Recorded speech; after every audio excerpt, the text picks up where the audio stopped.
All right. Welcome back to the Incarcerated Minds podcast. Today, we're going to get back into conversations with a kingpin. So, it's going to be part 2. First, I want to thank the 50 subscribers that we got. Hell yeah.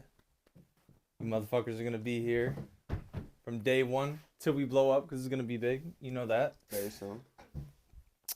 I'm Tristan. With me, we got my co-host, Elijah. my other co-host, and the kingpin himself.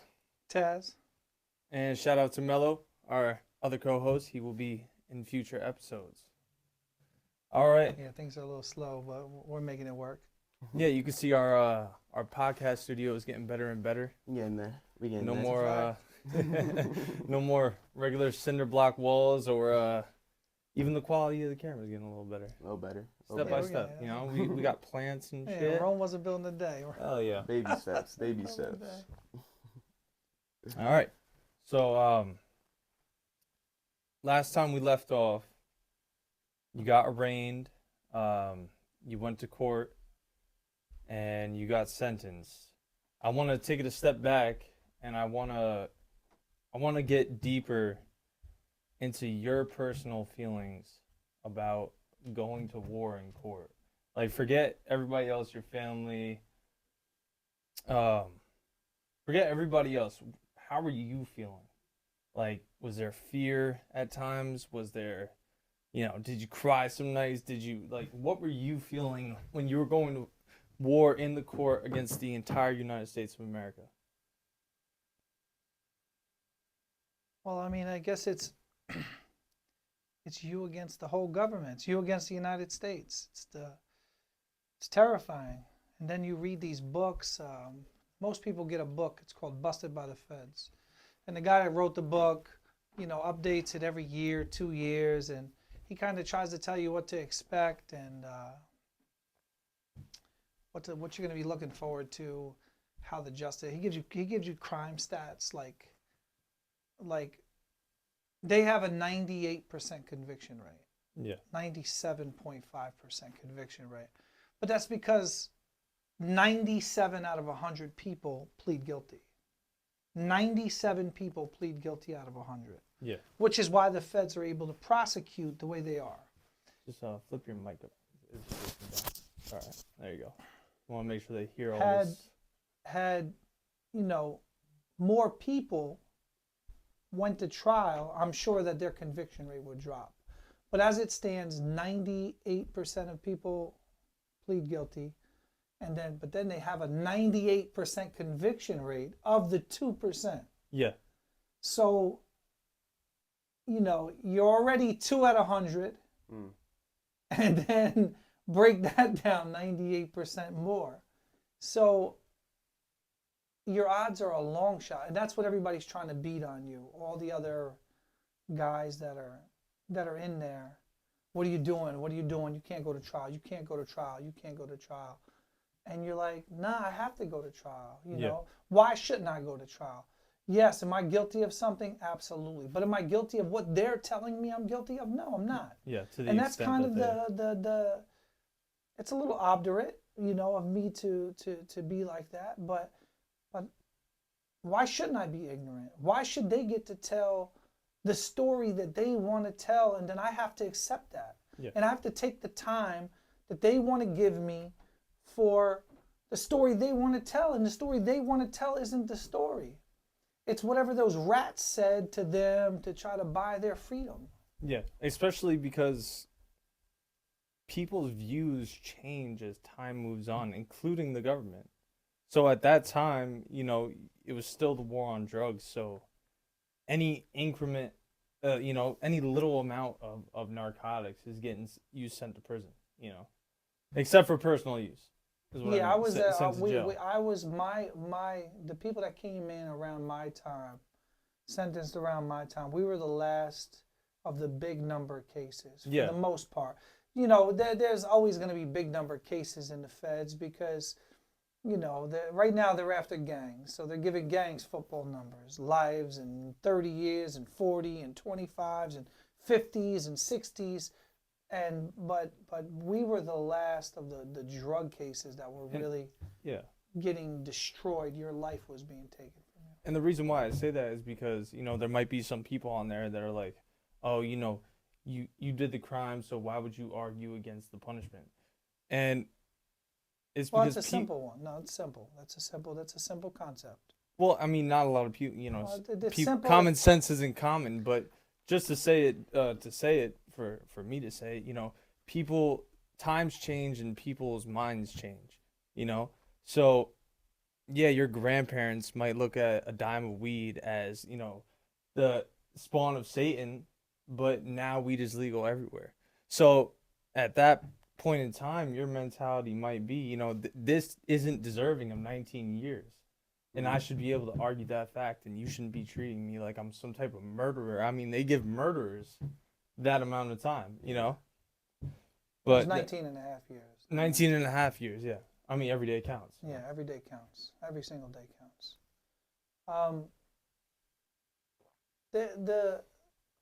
The justice system is broken in that regard because, when you're sitting in there and you're facing, 20, 30 years, and you're a first-time offender, you've never been in trouble before, and then you got guys that come in and they went on a high-speed chase and robbed a bank and shot at the police and they're looking at 10 years. You're like, what? Yeah. How does that balance in the scales of justice? How is there a balance there? There is no balance there. Or the guy that stole $150 million from little old ladies and he's looking at 7 years. Yeah, and he's got, 7 prior offenses, yeah, and this is your first time. You're a first-time offender. The scales of justice are broken. It's whatever those people being prosecutors, judges, cops, they feel. If they're on the attack for you, you're done. And that's just the reality of it. They get to sick each other on other people, and you and your family are the ones that get destroyed from it. You get killed. I believe that the feds. I'm from New York. I should be sentenced in the feds the same way New York residents get sentenced. So my drug case in New York State, the maximum time you could get is 20 years for my drug case at the time of my arrest. Yeah. The feds, the minimum time I could get was 10 years. The maximum time was life. Yeah. My enhancements brought me up to 20 years. Can you explain the difference in the state charging you with a felony and the federal government charge? Like, when you get charged by the state, right, you can still get charged with a felony, right? So if the state of New York charges you, you can still get a felony? Yes. Yeah. So what's the difference with the state charging you with a felony and the federal government charging you with a felony? There like is you no said, difference. But like you said, the state 20 years is the maximum. So if the state charged you with a felony, then you could only get a maximum of 20 years. The state didn't start off only giving you 20 years. The state had, in the 1970s and 80s, the Rockefeller drug laws, right?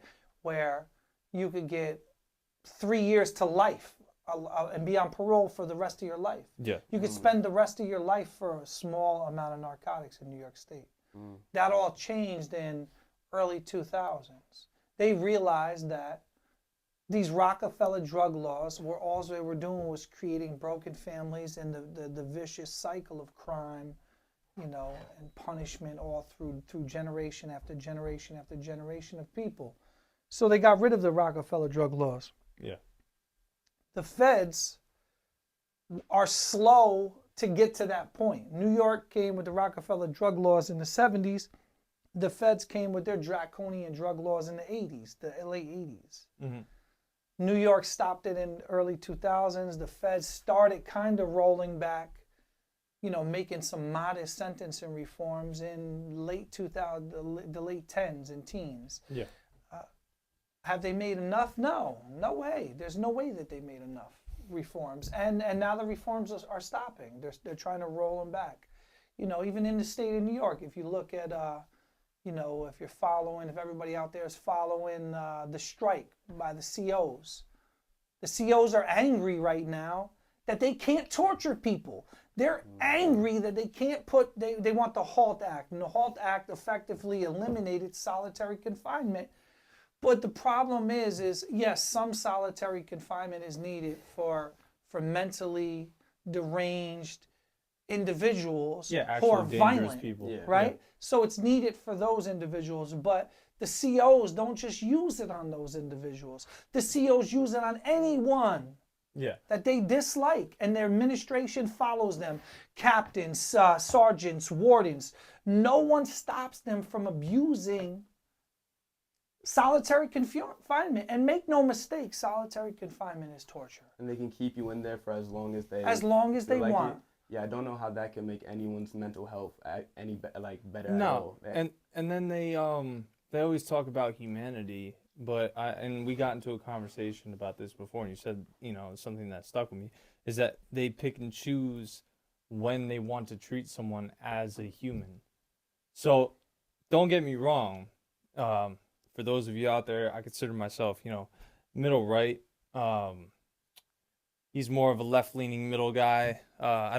Elijah, I think, is more on the middle right. But I don't disagree with solitary confinement being used for everyone, in situations where maybe a inmate is freaking out, fighting somebody, so they got to separate them, put them in solitary confinement.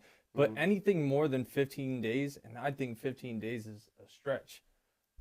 Anything more than 15 days is just absolutely insane. I think it'll make you worse. Yeah, it's just gonna. It does make you worse because at some point you go insane. Mental illness develops. Being alone for that amount of time, you're just gonna become even more cold. Yeah. And what was I just about to say? Damn.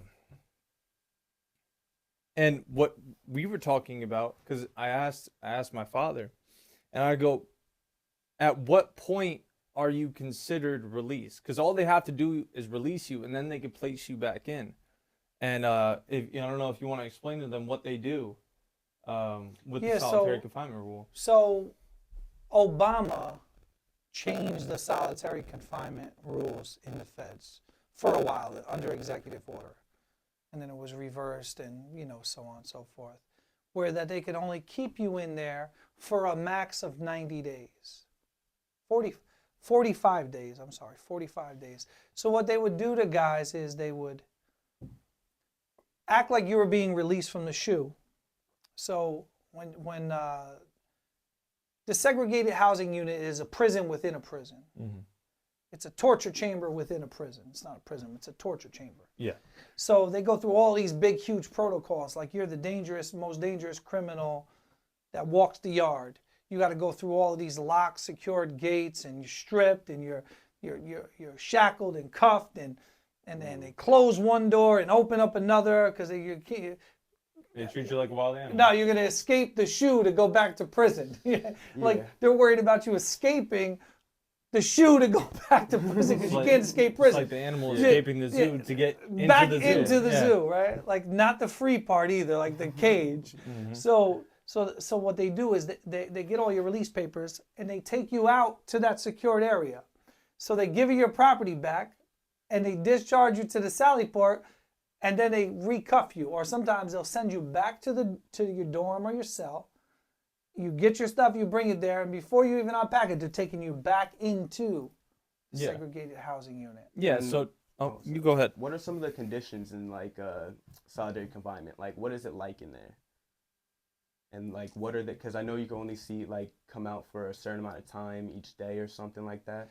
Well, there's different SHUs, right? I've been to a whole bunch of SHUs, a whole bunch of prisons, and a whole bunch of SHUs. So there's no good SHU, right?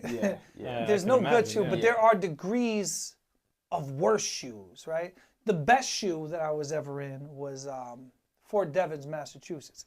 And the reason it was the best SHU is because you're supposed to, for all intents purposes, as far as program statement, people that don't know, program statement is what governs the conduct allegedly governs the conduct of the BOP. So anything in the program statement is what an incarcerated individual is supposed to have coming to him. Mm-hmm. So the program statement tells me okay, I'm allowed these visits each week, and these are the guidelines that the prison has to follow to give me these visits, right? So every little section of the prison is governed by the program statement, or it's supposed to be, right? But there's a caveat.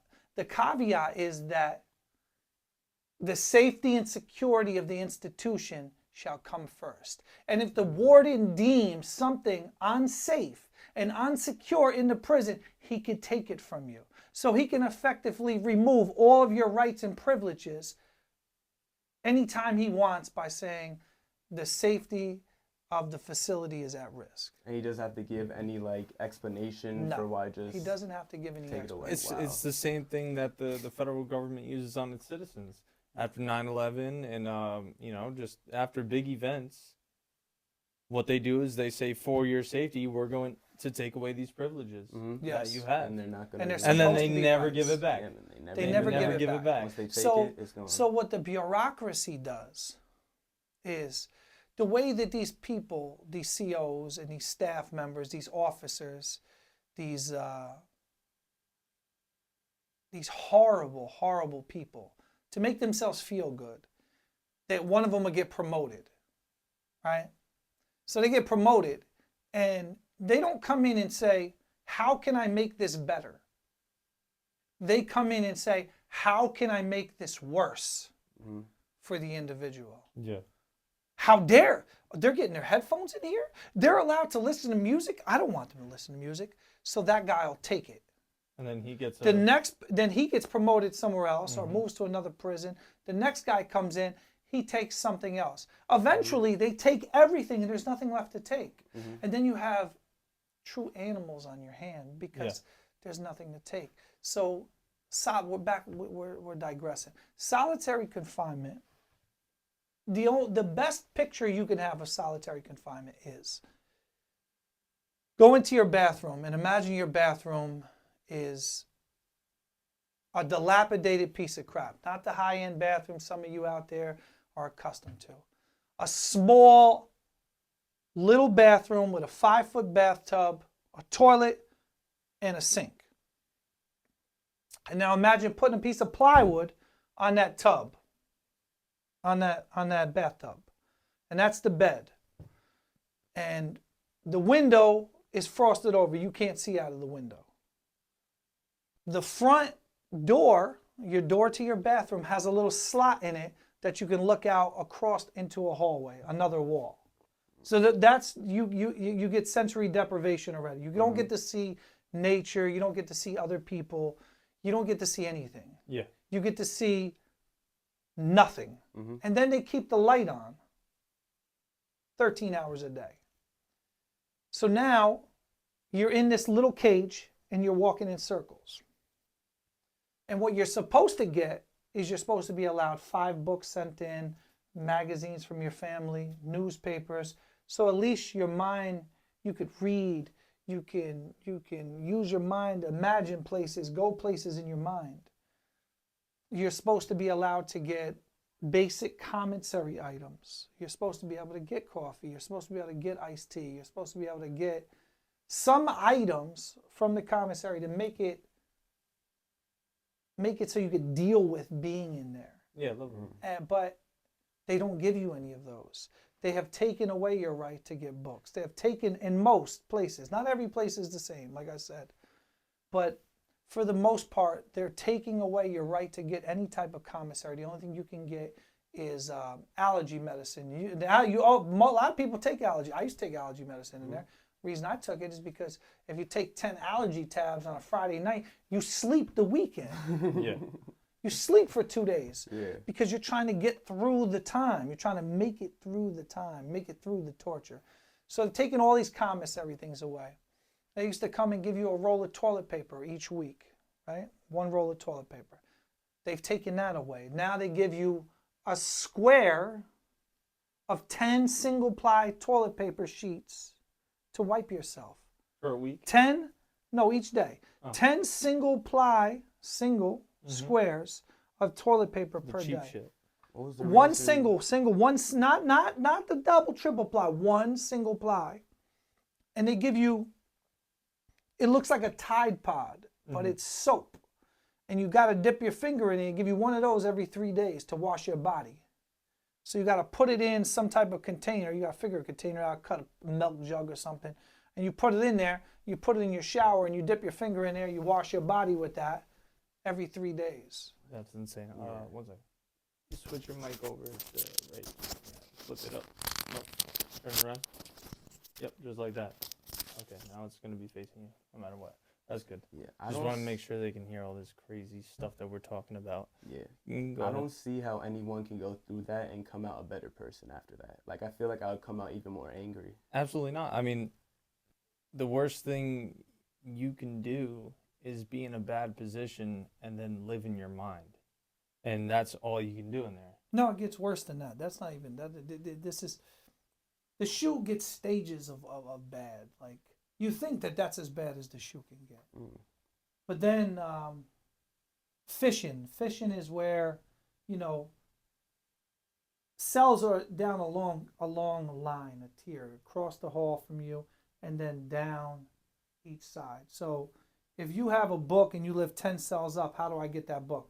The CO's not going to give you the book because he's a horrible individual. He's never. Sometimes they'll pass you the book, but for the most part, they're not passing you a book. They're not passing anything. So you make a line.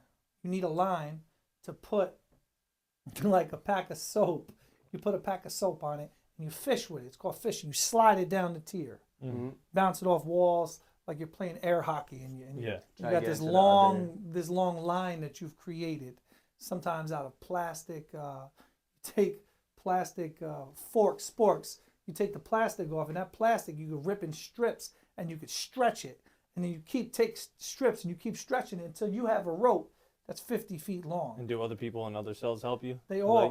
Like, yo, Pass it this. It depends on how far you're throwing. And you have to hide doing this, because I'm assuming. Yeah, you got to wait until they're not walking, and you shoot it out, because they take your line. Yeah, exactly. They snip it, and when they're angry, so now some people they'll take a piece of their sheet. Now, if you take a piece of that sheet, piece of thread from your pants, that's a no-no. You're going in a paper suit. So now they already keep the temperature inside the shoe 65 degrees. Right? It's chilly. Yeah. 65 degrees is chilly inside a concrete box. Yeah. So now what they do is they take all of your linens, your blanket, your pillow, and they put you in a paper towel jumpsuit. What, in the name of in suicide? the name? No, not suicide. The suicide as well, but because you abused your privilege of having clothes. Because you took a thread. Because you took a thread of their clothes. You abused the privilege of having clothes. So now they get to put you in there. If you spit, if you do anything, if the guard lies and says you do anything, he could put you in a paper suit. And they'll put you in that paper suit for weeks. They'll freeze you in there. And there's just no excuse for it. Like, there would be people out there. And listen, on this show, each one of us has our own opinions, okay? We're never going to not tell you our own opinion. If he says opinion that I don't agree with, this is a free area. Yeah. I think that there's probably some good CEOs that just go to get the job done. You know, there's good CEOs. They go to do their job, and they don't want to treat anybody like shit. But there's no excuse. There's nothing that you can say that can justify that type of treatment. You're just a piece of shit. And I don't agree with them on that stage. Did you hear about that one CEO? I don't agree with them because the best CEO in the whole world watches other CEOs abuse and mistreat inmates, and he never, ever, ever steps in and says, no, you can't do that on my watch. I can't watch you do that. He will never do that. Never do it. In fact, the BOP's model is one team, one mission. And you're not allowed to go against the grain. That is why I said they go to just do their job, because that is true. That includes the police force too. There is a plethora of evidence and cases where someone tried to do the right thing and stand up for an individual, and then they end up on the shit end of the stick and get fired. For going against their side. Doing what they took the oath to do. They always talk about oath this, oath that. They never follow their oath. It's always them before the oath to the Constitution, and then it's the people. And in prison, You're in a sardine can. It's a microcosm. It's where it's their proving, their training ground for doing all of these things to people. People think, oh, you did the crime, you do the time, go in there and do what you do. You're not supposed to go. The sentence was the punishment. Mhm. Sentence is the punishment, not what's happening to me inside of the facility. Yeah, it's your separation from society. That's right. The torture that's being inflicted upon you, the mental torture that's being inflicted, because it's all mental. Sometimes physical too. You see videos of these COs physical, beating ass, man. But for most of the point, it's mental. It's Missing your post-traumatic family stress. and everything. It's being in a war environment every single day of the week. It's waking up in the morning, having to watch all of the prisoners around you to make sure nobody's going to do you harm, having to watch your back with the staff. It's war. And let me ask you a question. I don't know if you experienced this, but I've seen cases of this videos, on the internet. A lot of military dudes, ex-military dudes, they have an easier time getting used to it in there, because it's sort of the same situation. Well, I've never personally been in the military, but I do know people that were in the military. Yeah, that were in the military and they're with you. They would say that it was the adjustment was kind of easy for them. They went through this because they were so used to being property and told what to do that it was easy for them.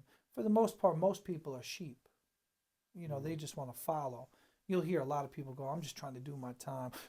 Same thing as staff. I'm just trying to do my time, 8 to the gate. Or I'm just trying to do my time, get home to my family. And it's just, I've never looked at my time as that way. I've never, ever. There was never one time in there where I just looked at it, well, I'm just doing my time, man. I'm not, nah. Yeah, you were going to make the most of it. Nah, my philosophy, right, wrong, or indifferent, however anybody feels, is I felt that the most asinine thing to me was following the rules in prison. Yeah. And I say that because you give up the ultimate thing that you can never, the one thing you can't buy is time. Mm-hmm. You can't buy your freedom and you can't buy time. And you give that up committing crime to go to prison to follow the rules inside the prison. Yeah, it sort of doesn't make sense. It's not, to me, it doesn't make sense. What are they? They're holding over good time behavior for you. So you have to just you have to be a good blindly follow. Yeah, you have to be a good boy. Mm-hmm. You have to be a good boy. I'd be a good boy. No, I'm not. No. No. I was never ever, and any of my friends, anyone who knows me, there's no one out there that can say that I wasn't ready to front line at all times. Yeah. Because I believed in it. Mm-hmm. And people couldn't put batteries in my back because the battery was already in my back. Yeah. I was trying to get other people to go with me. Yeah. I believe in hunger strikes and work laydowns, and work laydown is nobody goes to work for free. The slaves stay in the dorm and say, nah, we're not going to work.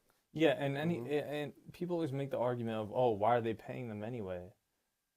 I thought we were past slavery. Slave labor. The whole point of the ending of slavery it's was not the paying immoral.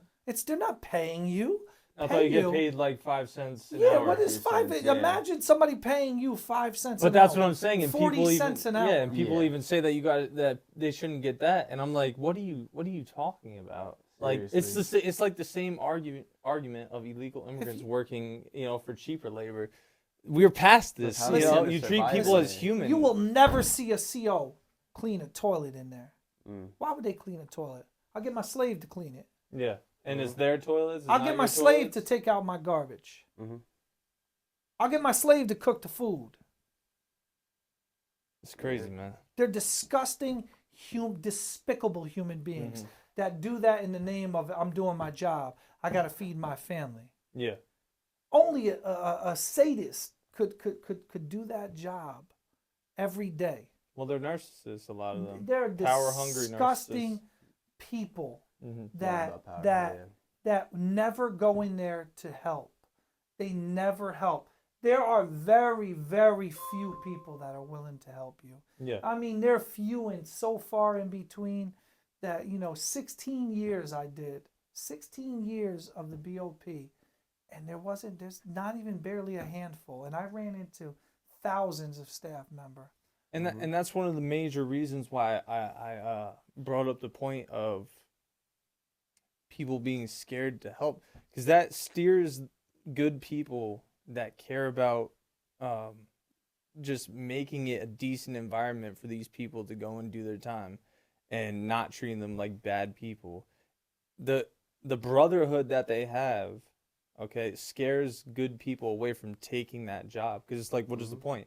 Why would I go in there and I don't have the capability to stand by and let a bad thing happen? But if I step in, I'm either not going anywhere in my career or I'm getting fired. So if you're not willing to accept that like narcissistic brotherhood where it's, it's us against literally everybody, because it's not even just them.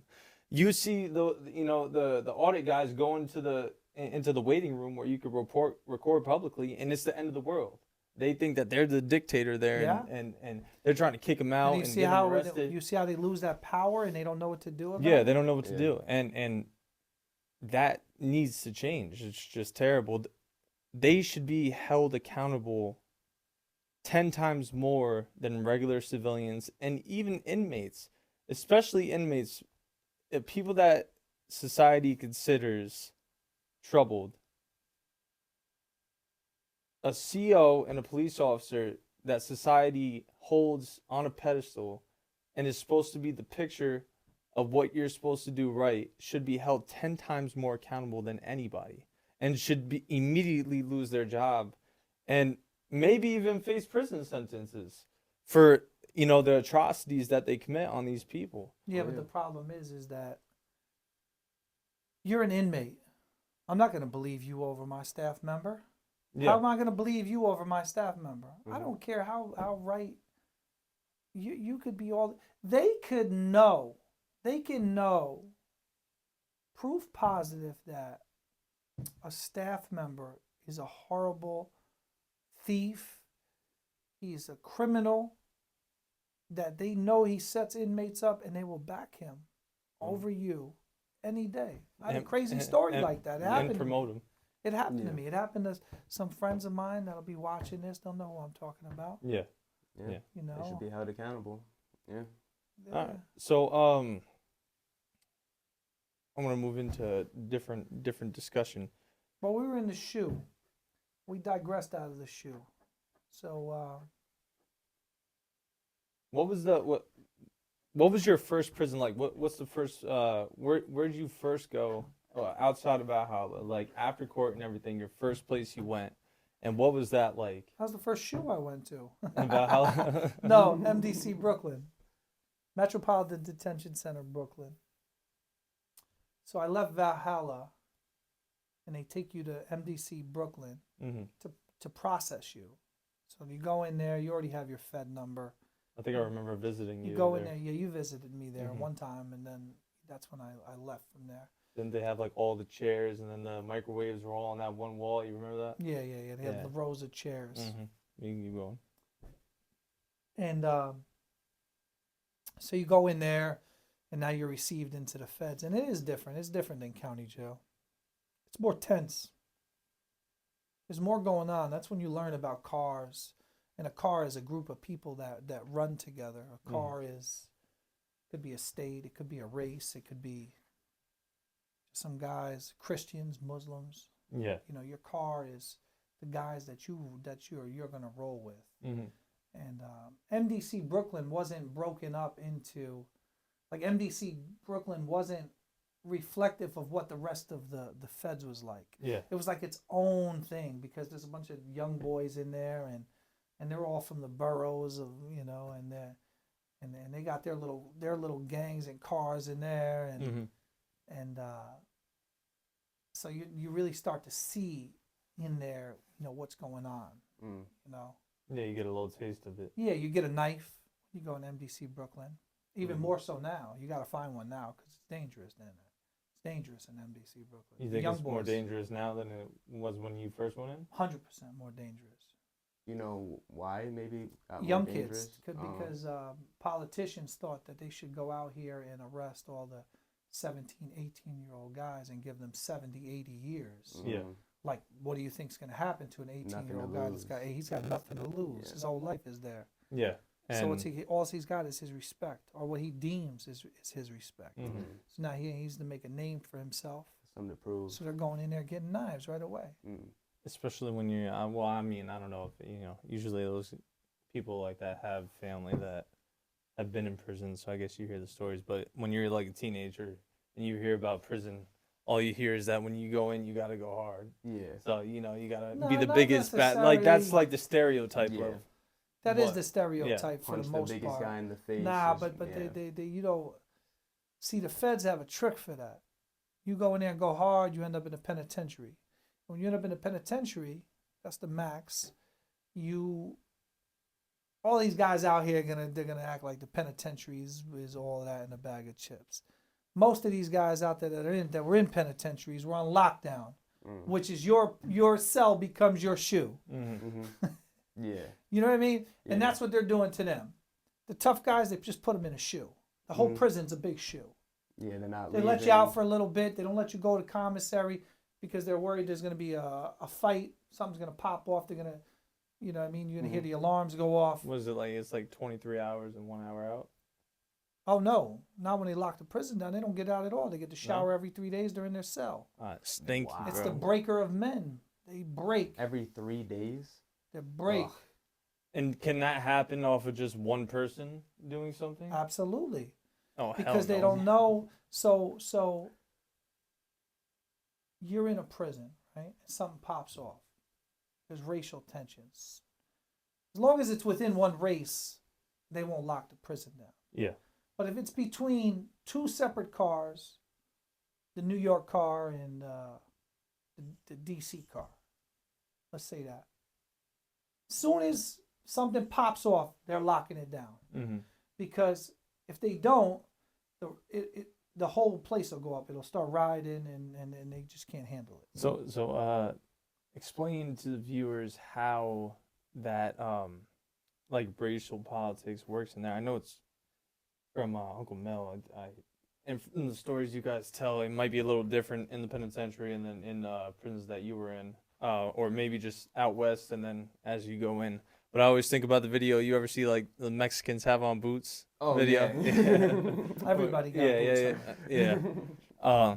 So explain to the viewers and us how those race cars work, and what were you in? What was your car like? And maybe some stories of things that went on because of racial politics. So we got to go back in time first. So I never been in jail before this, right? Mhm. So I'm in Westchester County Jail, and the shit's, in my eyes, soft. It is what it is. Westchester County, or Yeah, Westchester County Okay. Jail. So me and my co-defendant Mel were on the same tier. We're in the same dorm block. So I come walking out of my cell, do, and I walk over. I got my towel in my hand. I have flip flops on, and I go into the shower, Mhm. right? And I don't know no better. So he comes right after I was done the shower. Hey, my man, what you got going on? I'm like, what? What's up? What are you talking about? Yo, bro, you can't wear your flip flops to the shower like that. You never know what's gonna happen. You gotta put your sneakers on and go over there like that. Who told you that? Uncle Mel. Oh, Uncle Mel told you that? Because he had done time before. Yeah, he had and I already- didn't know, so he yeah. was schooling me Mm. on Uncle Mel schooling you. yeah, he's schooling me on protocol in prison, and that's what I'm like. The roles reversed with him and I, right? Because it usually was me. Yeah, out you're here in his. schooling You're in him, his world. but I was in his world because he had done so much time already that he knew the ins and outs of inside Yeah, it's of been there. there already. Yeah. And that was the first prison lesson I got. Never ever wear your flip flops to the shower. Why is that? In case anything pops Something off, pops I off, assume. somebody So, catches you, you're in your flip flops. what are you supposed to wear? Your shoes? Your sneakers. You have like a set of tennis shoes that you wear in there? or boots, your boots. And I A heard lot the of prisons shower will make you could- wear your boots. That's to why prison. they get prison foot, because they ain't never washing their You feet gotta, in there. you gotta go in there. Nah, you put your flip flops on when you get in there. You carry them in. No, I'm joking. And And then you go also- into the shower, and then you take a shower, and you get back out, and you put your boots back on, and you come back out into the unit. Yeah. But also, I've heard that the showers are one of the most like dangerous spots because that's where there's not really too much security. Is that true at all? Like Well- things could pop up in the shower. In the penitentiary, the showers are right out, like. Oh, you're they're showering just- in front of the they're- COs. Yeah, no, not in front of the COs, like in front of everybody. There's showers stacked right here, Oh. and then you go into the shower and into the shower. In the penitentiaries, you got your homeboy standing outside of the shower, Mhm. waiting for you to shower to come out. He's protecting you, Okay. right? So you have protection with you. So Yeah. not only do you have boots on, because you are vulnerable and you're ass naked, right? Yeah, yeah. And it's Yeah, wet. when You're was You're wet. ass it's naked, like, you're yeah. wet, you're vulnerable. So you got somebody standing outside the shower waiting for you. Now, when you get to those the crazy like those Mexican mafia dudes, those big gang guys, they'll have multiple people out there standing at, like guard for them Yeah. out there, man. Yeah. Yeah. Like they got multiple soldiers standing out there. I mean, so how tense was the racial tension? I mean, how like strict was it? Well, it depended on where you were, right? So Mhm. the East Coast, if you're in a penitentiary, the racial tensions are the racial divide is still pretty deep. When you go into medium security prisons on the East Coast, it lessened. When you get to lows, it really lessened. You get to camps, it doesn't exist, right? So when you're on the West Coast, every single security level, there's racial tensions. Yeah. I mean, there was a race riot in a camp out there. Like, in a camp, and that's unheard of on the East Coast. And just so you guys know, a camp is like the lowest of the low. The lowest for the security people that prison don't that know. you could be in is a camp. So, you have every privilege that they're willing to give you, you have available to you. Yeah. But on the West Coast, they're on race time. That's just what it is. Like, the first prison I got sent to was in Arizona. So when you went into the chow hall in Arizona, everything was cordoned off by race. There was like Mexicans, and the whites were over here, and the blacks were all the way on this side. And in between the blacks, the whites, and the Mexicans were like Native Americans, Asian Islanders from Hawaii. They were in the center, but it went from black to white and Mexican all the way on opposite sides of the chow hall. Yeah. And there was no mixing. There was no mixing. So what did you do when If you were white or Mexican, you were expected to never work out with a black, never eat with a black, never play board games with a black. You had to stay away from all of them. Mm-hmm. Yeah. So what did you do when you walked in Arizona? My position is I wasn't going to do that. That was my position, and I made a stand on that, and I held that line Yeah. throughout the rest of my prison. But you had to be sentence. willing to go to war over that. Yeah, I yeah. assume. Well, yeah. The white people, they're coming for you. They'll come for you. 100%. The white people. Yeah, white dudes and white men are coming for you. Yeah. Explain that to the viewers. So when I first went to that yard in Arizona, I sat with the whites. Because I'm white, right? I don't know. When I get there, I sit with the whites. Makes sense. I don't know anybody. I'm from New York. I'm all the way in Arizona. Yeah, you don't want to make the mistake. I'm of- the only. I don't know any other New Yorkers. I don't know anyone. So I sit with the whites because you go into chow hall and then that's where you sit. But then over the next 2 weeks, I meet New Yorkers. And these are guys that are like me. Now, these white guys, they're not really like me. Yeah, we got the same skin color. These dudes are missing their teeth and they're all methed out. They're crackheads and they want to tell you. They want to tell me what I can and can't do. And, Yeah. and Who I the just fuck you're gonna talk to? and I didn't, and it just didn't sit well with me. I just had got a 20-year sentence, so my paperwork is straight, and so I went into a chow hall and I sat down for lunch with some Spanish and black New Yorkers. Mm-hmm. We were bullshitting. I happened to be walking down to the chow with them. I said, I'm going to sit with you guys. They're like, yo, you sure? But again, I didn't really know better yet. I didn't know that this was some super taboo thing. I'm like, yeah, of course I'm going to sit with you guys. You were committing So the we sin. ate lunch. Later on, the whites come to me, and it's these dudes with their swastika up and fucking Hitler faces under them, looking stupid. So they come to me like, yo, listen, hey, New York, yo, we don't do that. I'm like, what do you mean? What don't you do? Nah, man, I mean, you were sitting on the other side of the chow hall today. We don't do that. Keyword, I'm what like- don't you do? I'm like, yeah, whatever. Yeah, whatever. So it happened again, like a week later. And then they came up and they're like, yo, listen, bro, you know, we want you with us. But you can't sit over here and then over there. And I said, listen, I'll make it easy for you. I'm just going to sit over there. Yeah. And I sat at the New York table. It was in the Islanders section in the middle between the whites and the blacks. Yeah. And that was the stand that I made. And it wasn't a popular stand. I was the only white person over there, you know. But I felt that because of where I came from and my upbringing, that I wasn't going to betray my principles over racial bullshit. Because to be honest with you, I never felt that I was ever going to go out for all those white dudes. You want me to go out for you because you got a drug debt or something like that? I'm supposed to go riot for you and Fuck possibly get killed and maimed for you? That's not going to happen, buddy. that. Just because you're white. No, because you're white.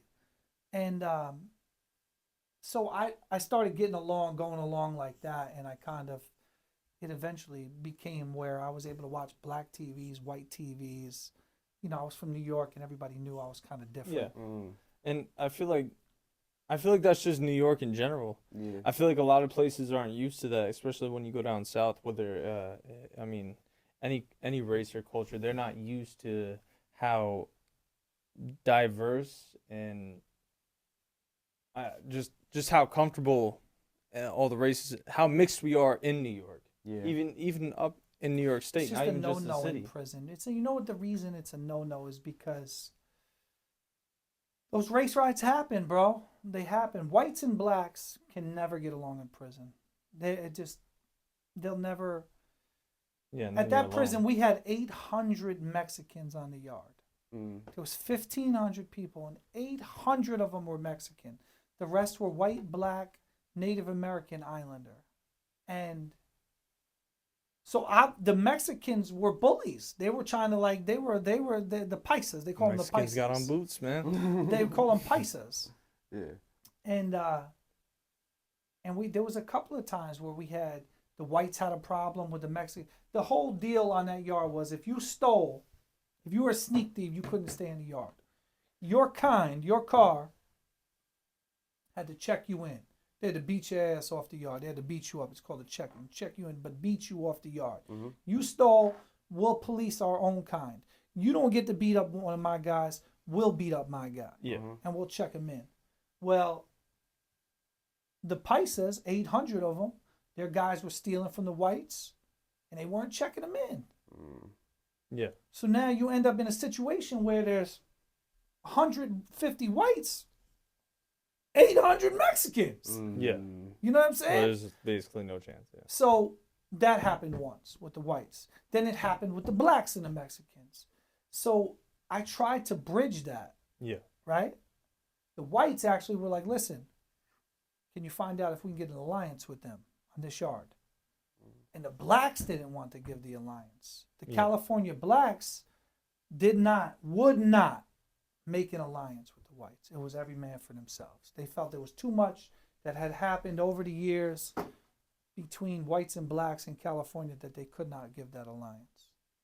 And to me, it was like, white and black, we're American.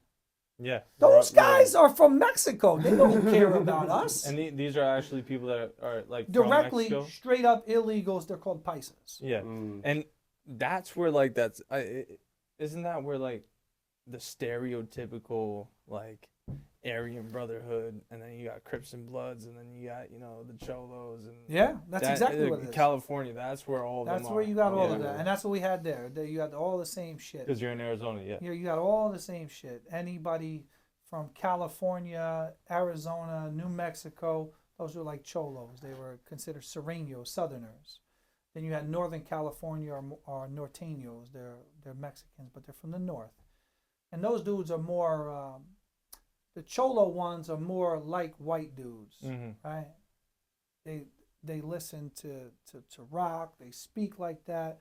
You know, they're more like that. The Norteños are more kind of hood. They got swagger about them, you know? Yeah. They're not like lefty gunplay.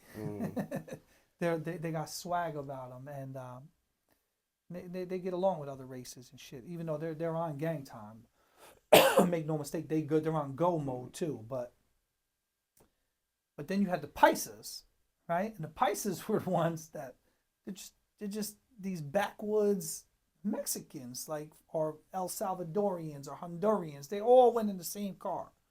From if you were from south of the border all the way to the bottom of South America, you were a Paisa. Yeah, if you're Southern, like. Even Puerto Ricans had to run with Paisa. Really? Yeah. Oh, shit. Yeah, they had to run with them. When You go. when when they were first warning you about mixing races and everything like that, like you interacting with other races, and did anyone ever try to give you any conflict for when they realized that you weren't going to listen to what they were saying? No, I stood on mine. In the unit, I stood on mine. I said, I'm willing to go. I got 20 years. I got clean paperwork. I'm running with New York. That's the way I'm going to run. And no I'm one not ever, going to run white. no one ever tested you or No, nothing? because they had to, because you don't, a Mexican taught me this one. He used to say, if you fuck with one bean, you get the whole burrito. And that's the way the feds works. You fuck with one person. And I didn't know this when I first walked on the yard, and the New York guys were talking to me. They're like, listen to me. If you get into an altercation with somebody, you go all the way, you leave it all on the line. We'll deal with what comes later. I'm like, what do you mean what comes later? If I get into a fight with somebody, it's me and him. Got nothing to do with you. That's not the case. So if you get into a fight with somebody, and you and him go to the shoe, right? They take you two off the yard. Say you get into a fight with a Mexican guy, and they take you and him off the yard. You guys are gone, right? You think it's over. He's down in the shoe, you're in the shoe. It's not over. All of the Mexicans are coming for us. Oh, now they're going for your guys that are still out there. Every guy that's in your car that's left, they're all coming for him. The war didn't stop. It just started. So you have to be really careful about what you stand on. what you turn up on. What you turn up on, what you're willing to go for, because everybody behind you got to follow with you. Yeah. Everybody has to be involved in every little conflict in prison. Yeah. Every little thing turns into a big conflict. A fart genuinely could lead to a riot. Yeah, it's not just about you. A fart? A fart. Say you're in the dorm, you pass gas. The guy over there doesn't like it. He says something to you. There's an argument ensues over it. Race riot. Wow. Especially over there. Especially over there on the West Coast. Yeah, that's insane. What's more important, the races or the gangs? Because, like, if you're... no, it's race. It's race over gang? Yeah, because you'll see Bloods and Crips run together. Yeah, that's what They're I was... black. Yeah. Okay. They're going to run. Okay. If there's a problem, you'll see them unite. You know what I mean? I always give people that example, like, because today in, in the outside world, racist, that name is tagged on everybody. And I always give people the example of prison for true, racism. Because there's nothing, you don't associate, you don't talk to. That's West Coast, bro. In the West Coast, everybody hates each other, man. Yeah, and that's true racism. There's tension everywhere you go, man. Yeah. If the white guys have an area, you'll never see a black guy cut through there. If the black guys got an area, you will never see a white guy go near there. The blacks hate the whites hate the blacks, the Mexicans hate everybody, and everybody hates each other.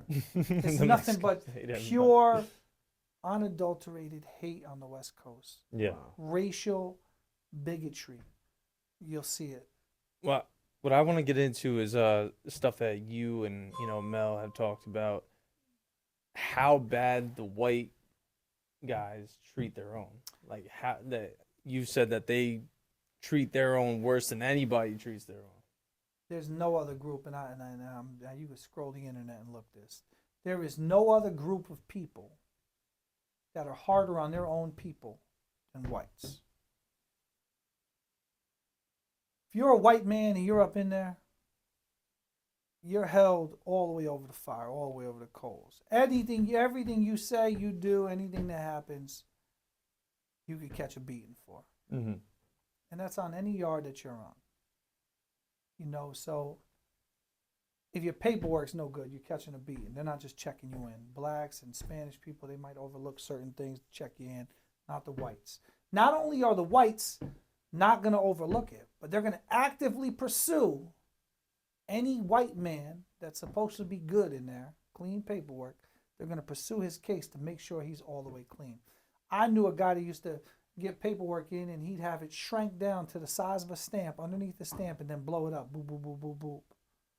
He had it underneath the stamp? He had his people send Wait, so it you under have a to sneak stamp. the paperwork in? Yeah, he'd have it glued under a stamp and sent in, and then he'd enlarge it. Boop, boop, boop, boop, boop.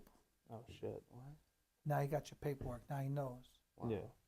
And your paperwork, for people that don't know, is Your what? sentencing Yeah, minutes. yeah. It's your sentencing minutes, your passport. It's everything that a judge says in your case. Your sentencing minutes, your docket sheet. They want to make sure that you weren't a snitch, that you didn't actively help law enforcement in any way. And for all of those guys out there right now that are watching these podcasters and these YouTubers and TikTokers and they've got snitches and rats, you're a piece of shit. Mm-mm. And chomos. They want to make sure you're not a chomo either. Oh, chomos Oh, are the yeah. worst, bro. Yeah. Chomos are the worst. And that's the most horrible thing about being like white men in there hold chomos accountable more than anybody. You will never meet another race in prison that makes it their civic responsibility to ostracize sex offenders. Yeah. White men in prison do that. Yeah. Oh. You will never see sex offenders mingling or hanging out with regular white men. You Yeah. won't see it because the other white men will ostracize the person that's hanging out with them. Mm-hmm. They made their bed. At least they're Got doing laying something good in there. Yeah. They believe it's their civic responsibility to I'm okay to with treat that them. one. I absolutely loathe Hell them yeah, it people. is. They take innocence. You know, I don't respect that. I've never respected. I've never treated them. I'll be the first to tell you that. I would never treat them with any dignity, any respect. And then there's another You hurt reason to go to children. war, though. They'll give those guys fucking 3 years for the Yeah, craziest shit in I America. used to see that too, and it Yo. used to break my heart when I was in there. You'd see one of them, and he had like 150 images, and he got like 5 years. Or another one, he met up with a little girl and was gonna try to bang her, and she's 11 years old, and he's got 3 years, and I'm sitting here with 20 years for selling narcotics to somebody who wanted narcotics and another adult, a consenting adult. It's absolutely disgusting. Yeah. All right, so you got used to the race politics in there. After you get through that, where were you at that point? So I get to Arizona. That's really the opening salvo of my bid, and I get through the little racial thing. I learned how to navigate the prison, but I'm broke. I don't got any money. I've got no really family supporting me. So, and in prison, money is everything. You know, money makes your bid easier. Mm-hmm. So you have to learn how to support yourself. I mean, everything's a hustle in there, meaning that an onion from the chow hall is a hustle. People are selling onions to make money. Fixing your sneakers. You get a hole in your sneaker, they'll sew it up. Fix your radio. These guys are like electronic wizards, bro. They could fix your radio and your speakers and rewire them and all of this with nothing. It's crazy. Like with nothing, bro. Mm-hmm. And they sew clothes and shorts and resell them, and you know, everything is a hustle. Everything is a dollar. Massages, muscle Tattoos, problems, yeah. tattoos. The most impressive thing is the tattoos. I think being actually able to make a tattoo. Oh my on God, there and the guns with that they make in and there? the ink and Yeah. everything. It's That's a whole real process is good crazy. hustle. Now, you know, tattoo artists make a lot of money, but they come down hard on you. You know, it's a big shot. It's a big incident report. You lose a lot of good time. Mm. So I became a barber. Because of the segregation out there, I was able to get it in. right? The white dudes didn't have any barbers at all. And the one barber they had was leaving. And in out there, like there's a black box, a white box, a Spanish box. The box is all your barber equipment. You can't use it on other people, other races. Yeah. It's just the way it is. So the white guy's leaving, and I'm like, yeah, I know how to cut hair. Man, I didn't know a damn thing about a damn thing about the cutting bowl hair. cuts.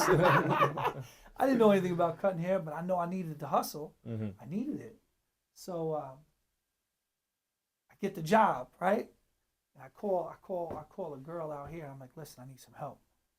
She's like, what's up? I said, look, I need barbering for dummies. I need a couple of barbering books. I need you to send them in. So I get these barbering for dummies books, and I'm telling people I know how to cut hair, and I start getting some dummies in there to let me practice on them. Fake it till you make it. Right? I remember the first haircut I did. His name was Mike, man. Mike, if you're hearing this, I'm sorry, brother. Oh, man, I butchered Mike. Mike looked horrible when he left that barbershop. He looked horrible. But then, practice makes perfect. I'm reading the book. I'm practicing. And that was a time where I met a decent guard. This lady had become a prison guard, and she was a hairstylist. That was her career. But then her step pops worked there as a lieutenant, so she got a job as a CO. And so I go to her one night. And I'm like, listen, what's up? Can you give me some lessons on how to use scissors? Right, because white people, you scissor cut them for the most part, and that's what they like in there. White men would rather be catered to with scissors than using clippers and all this other stuff. Yeah. So she called her step pops up and was like, hey, can I go down and show an inmate how to use a pair of scissors on somebody's head? And he was like, yeah, it's like an apprenticeship program. As long as you're not touching anybody, sure. So she took me down there over like 3 times, and she gave me lessons on how to pull hair and make it even and use scissors and how to fold them. And I just kept practicing, and I got better, and that became my hustle. That got me through that prison. Yeah. Wow. But I always carried that hustle everywhere. I always became a barber everywhere because of the exposure you had as a barber. You're able to move around a little more. So what was your mental at? I mean, through how many years were you in Arizona for? I was in Arizona for 4 years. So around the 3-4 year mark. I mean, what was your mental through? Like, were you depressed? What emotions were you going through in Arizona? In Arizona, the first traumatic thing that happened to me is I lost my wife, and so now I'm alone. Now I had to learn how to know that I didn't have a family really per se to come home to. I wasn't going to have a complete family to go home to. It was never going to be intact ever again. And that I was a firecracker. I had just got 20 years. I don't have this family. I got no money. I got no support. I got nothing. So I was really on I was a basket case for a while. And then I got to working out real hard. And I met my workout partner. Good dude, intelligent dude. What's up, Rob? And we started training, and that training probably saved me from being from going all the way off the deep end, from crashing all the way out, because I would work out and I would read, and he was big into reading lots of different literature, and he plugged me into that. Yeah. And then I made friends that were into that. So things became. I started realizing that that was my home. Mm-hmm. Then I met up with. It's all in the kind of same course of time. I linked up with Rob, and then I linked up with this older dude. Named Mike. Mike, great guy. Serious guy. And Mike got me into more spiritual reading because I was already delving into the spiritual realm. I was reading, the Torah, the Bible, various religious texts, just trying to find something that could anchor me to this time so I can get through it, because I didn't know how to get through it. Something I had faith in. something. Yeah, I was looking for something. I was looking for something to help me get through the time. Yeah. But there's nothing that can help you get through the time. At the end of the day, you go in alone, you leave alone, and people told me that, and that's really what it is. Because each time you get close to somebody and you have these long sentences, 20 years, these short time guys come in, and short time guys are 5 years, and that's disgusting because that's not a short time in prison, 5 years. No. But to me, it's a short time because Yeah. I'm doing such a long stretch. You have a quarter of your life. Yeah, I'm doing such a long stretch that these are short timers. So you get close to them and then they go home, and you know, and then you get close to somebody else. They're like your road dog, your partner. You're with them all the time. You're cooking with them. You're hanging out with them. They go home. Yeah. You know, so you learn that you're in there alone. You leave alone, and it starts to wear and harden you and break your mental, not break it to where you're succumbing to them, but hardening it. Yeah, you're becoming emotional. It's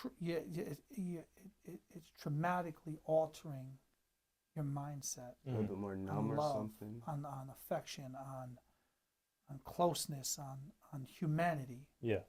They're taking your humanity every single day of the week as you're going through this process and turning you into what they want you to be, which is an animal. Yeah. Oh, what they paint you out to be, Yeah, at what they least. paint you to Yeah. be. I kind of want to go back to when you first got incarcerated. What was the most challenging aspect to, most challenging thing to get used to when the incarcerated life? Like when you first got in there, what was the most challenging thing? For me, it was the COs, man. Just listening. They dog you. They dog you. They talk so bad to you, and you just. All right. So the power difference between you as a man inside prison as an incarcerated man, and a CO, is like you and an infant child. Yeah. You know how you can just crush an infant child and kill it? You know, you got to feed the infant child for it to survive. Yeah. You got to clothe the infant child. Mm-hmm. You're an incarcerated man. You're the infant child. And these people who should be helping you become better people, Yeah. they abuse that infant child. The power imbalance is so great that there's too much room for the abuse, too much room for the trauma that gets inflicted because of that. But you know what's crazy is that's why they have to use mental torture and mental restraints, is because there isn't that power balance. If the prisoners got together, they would be the infant. They will never. Yeah, they get would together. never. But that's the crazy And part. that's absolutely what they should do. Mm-hmm. There should be more prison riots in this country. There should be more men bucking what is happening to them. These COs in New York State should be ashamed of themselves for what they're doing. Yeah, because you said rehabilitation. They're always talking about especially There's in no a democratic city, and that's the biggest lie ever told that Democrats care about the prison system and inmates, is because they're always talking about rehabilitation and prison reform, and sometimes they're the worst ones, man.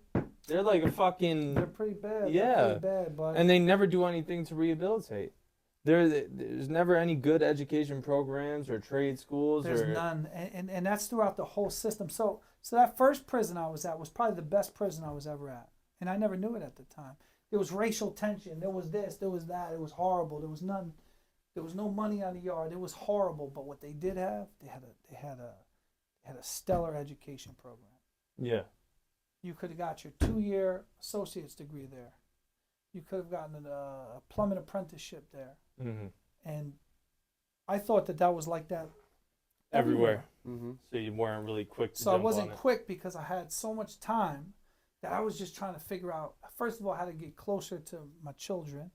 Second of all, I just had to make it day by day through the time that I didn't capitalize on that prison the way I should have. Mm-hmm. I got my body right.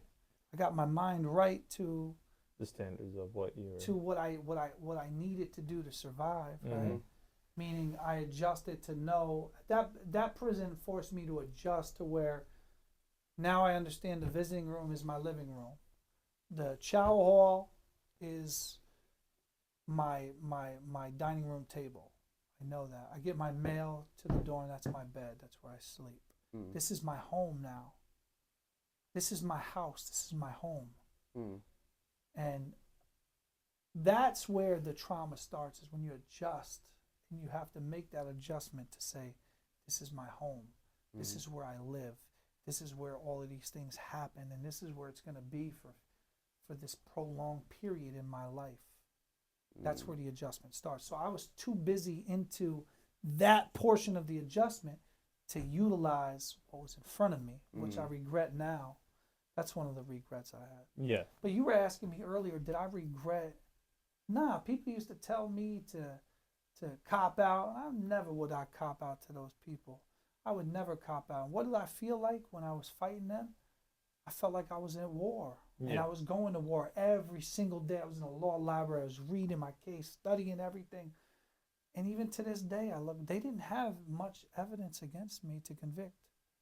They just had their story and and the money to back it. Yeah, they had their story, and that's what they had. And they had a bunch of sheep, which are the jury, looking up at the United States government saying, he must be guilty because the United States government brought a case against him. Yeah. And that's not the case. Yeah, it's supposed to be innocent till proven guilty. It's not innocent till proven guilty. Yeah. It's not let 1,000 guilty men go free for one innocent man, because there's a lot of truly innocent people inside that system.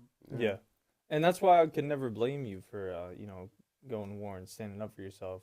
I mean, you're at the end of the day, you're also your own man, even though you have kids. And I can't say that I wouldn't do the same thing, if guys in there hated on that too. Lots of guys hate it. People that cop out, they hate it. They hate seeing a person that fights. Oh, and, really? and they'll always ask you. I used to get that question all through the years. Don't you wish you copped out? And I used to say the same thing over. No, I don't wish I copped out. Yeah, they're mad that they didn't do the same thing. Yeah. They're They didn't have mad the balls to do the that same they thing. that they didn't have the balls. Mhm. I made them feel inferior Mhm. because I had the balls to do it. And They're I fighting met for what you several think's right. people that went all the way to trial, that got more time than they would have received if they copped out, and none of them felt horrible about going to trial. Yeah, Not one of them. You have two questions. You have that question that's, well, what if? What if I win? And then you have the question, can I live with myself if I don't fight? Here's a disgusting one for you. I met a man. His name was Alex. And Alex was doing 25 years, and his dad was doing 20 years. And Alex was no spring chicken. Alex is probably 60 now. So his dad was like 70-something, 80 in there. He was 80 in there. And they got 25 and 20 years, respectively, for dumping asbestos the wrong way. For dumping asbestos the wrong way. EPA crime. And the Did government, anyone Did die they just from find it? them? so no fine. They went to 20 and 25 years. Did anyone That's get absolutely injured? insane. No one got injured. What? So when Alex, this is what the government does. This is how they stack the deck against you, right? So Alex is going to trial. He wants to present a video evidence of the United States government blowing up an asbestos building in a controlled demolition, and sending asbestos into Everywhere. the atmosphere all over the place, right? Everywhere. Hence infecting everyone around him. Mm-hmm. He wasn't allowed to present that video because it would be prejudicial to the jury. Yeah. I feel like that would be nothing more than a fine or something now. No, like, he did, and he ended up doing a big chunk of that. Did he die years in of there? that. No. The Oh. father got out, and he got out. We only got out by the grace of him too. I think was compassionate release. Trump signed compassionate release. Okay. And those are like the tragedies. Yeah. I mean, and that's the type of stuff that Trump talks about.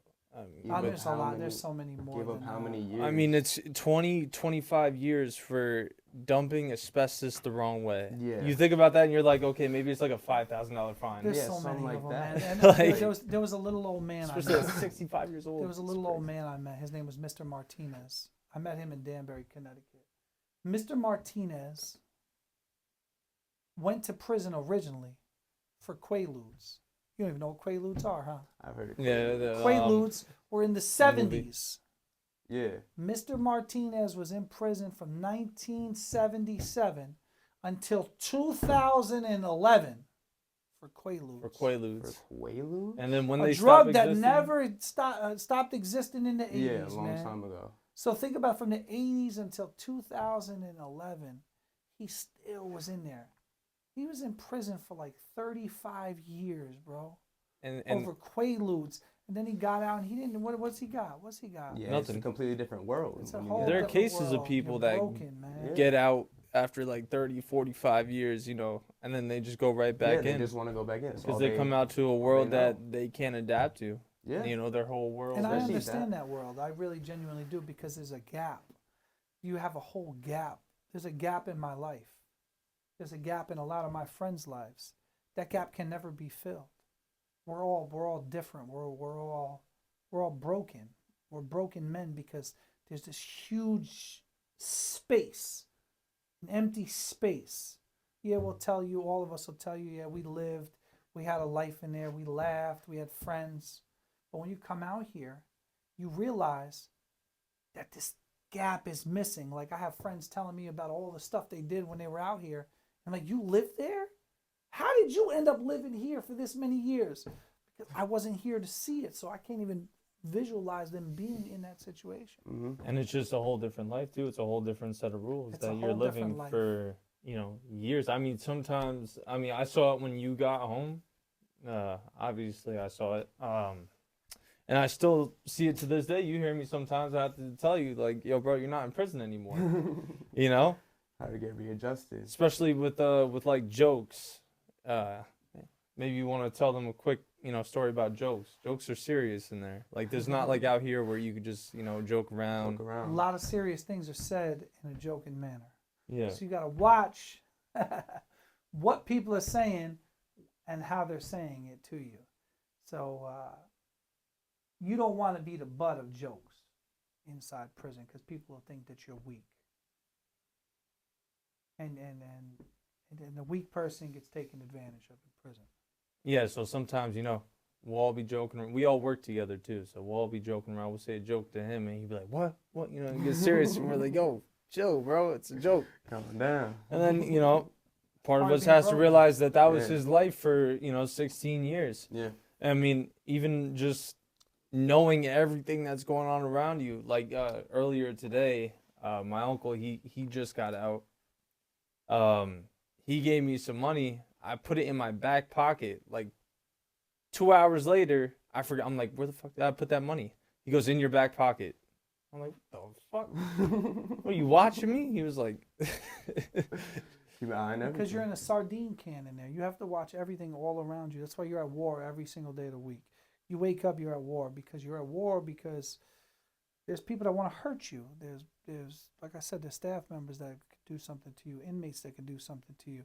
You're watching everything around. You're watching for racial tension. You're watching people's their body language, their mannerisms, what they're doing around you, so you're safe, so you know what's going on around you. You have to be aware of your surroundings. yeah, and I always, I don't know if you noticed, but I always notice that you guys always end up in corners. Oh, yeah.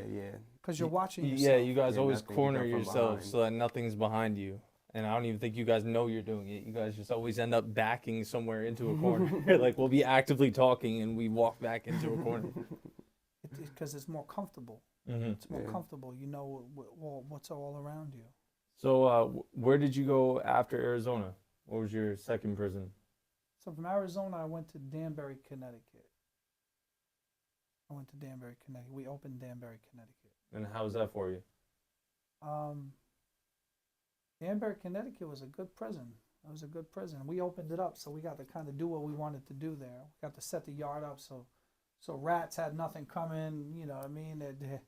They had to hide and So you scurry guys about. got to make like the basically the rules. prisoners' rules. The prisoners' rules. Yeah. Yeah, we got Well- to set the foundation. What was the biggest change from Arizona to?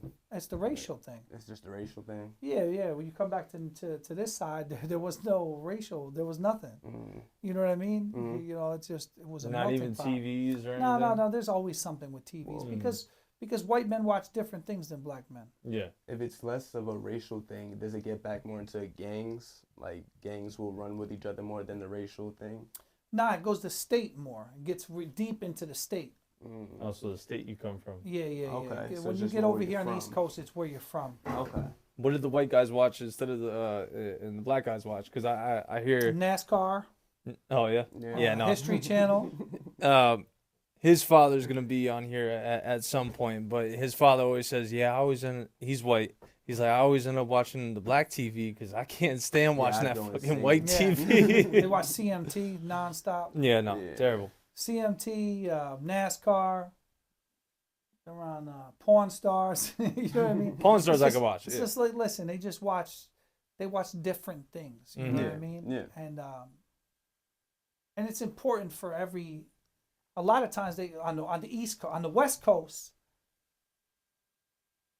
politics allows people who are weak to have things. Mm-hmm. So on the West Coast, the whites had equal shares of TVs, phones. It was all equal as Mexicans as blacks. On the East Coast, it's not like that because there's no politics, and the whites aren't in like a cohesive unit. They don't have anything coming because they're weak. Yeah. So they don't have an abundance of TVs over here. Because there's Blacks less and of them. Spanish overrun them. Mhm. Yeah. So the blacks and Spanish, like, really rule the prisons on the East Coast. Like they really have major control of it. 100%. Yeah. And that's where you get the misconception a lot of times that whites are weak is from the East Coast because you got to be tough. Yeah. You gotta be ready to go and stand on yours and stand on business. Mm-hmm. To touch TVs, to grab phones, to take TVs. You got to be ready. You got to be on business. And most of the time because when they think that you're already assumed to be weak. Yeah, most of the time when you do that, 95% of the time, the people that are stepping to you aren't really like that. Especially in places like that where they have a system where they usually go after this certain type of person and they usually buck, so they're used to doing it, and then they get that one guy that doesn't buck and stands up for themselves and they're really just a bitch. Well, they'll go into a situation and try to take the loudest person out, so then the other weaker guys will just follow and let them just watch the TV or do whatever they want to do and control things. Mm-hmm. But then you're that quiet guy that's sitting there watching the TV and they go Yeah, and try to touch you and you're like, yo, what are you doing, I bro? just never let anybody. I didn't watch a lot of TV, but Just as an example. But I wasn't gonna. Like for instance, I was in Arizona and I was watching a Crip TV, and I turned the TV and I'm sitting there and watching it, and this older Crip comes walking up, and he goes over to turn the TV. I say, "What the fuck you turning the TV? Yo, whoa, what's up?" And he turns around. He's like, "This ain't a white TV." I said, "I don't give a fuck whose TV it is. You're not turning the TV, bro. Mm-hmm. I'm watching it." And he had just got to the yard, so he didn't know who I was.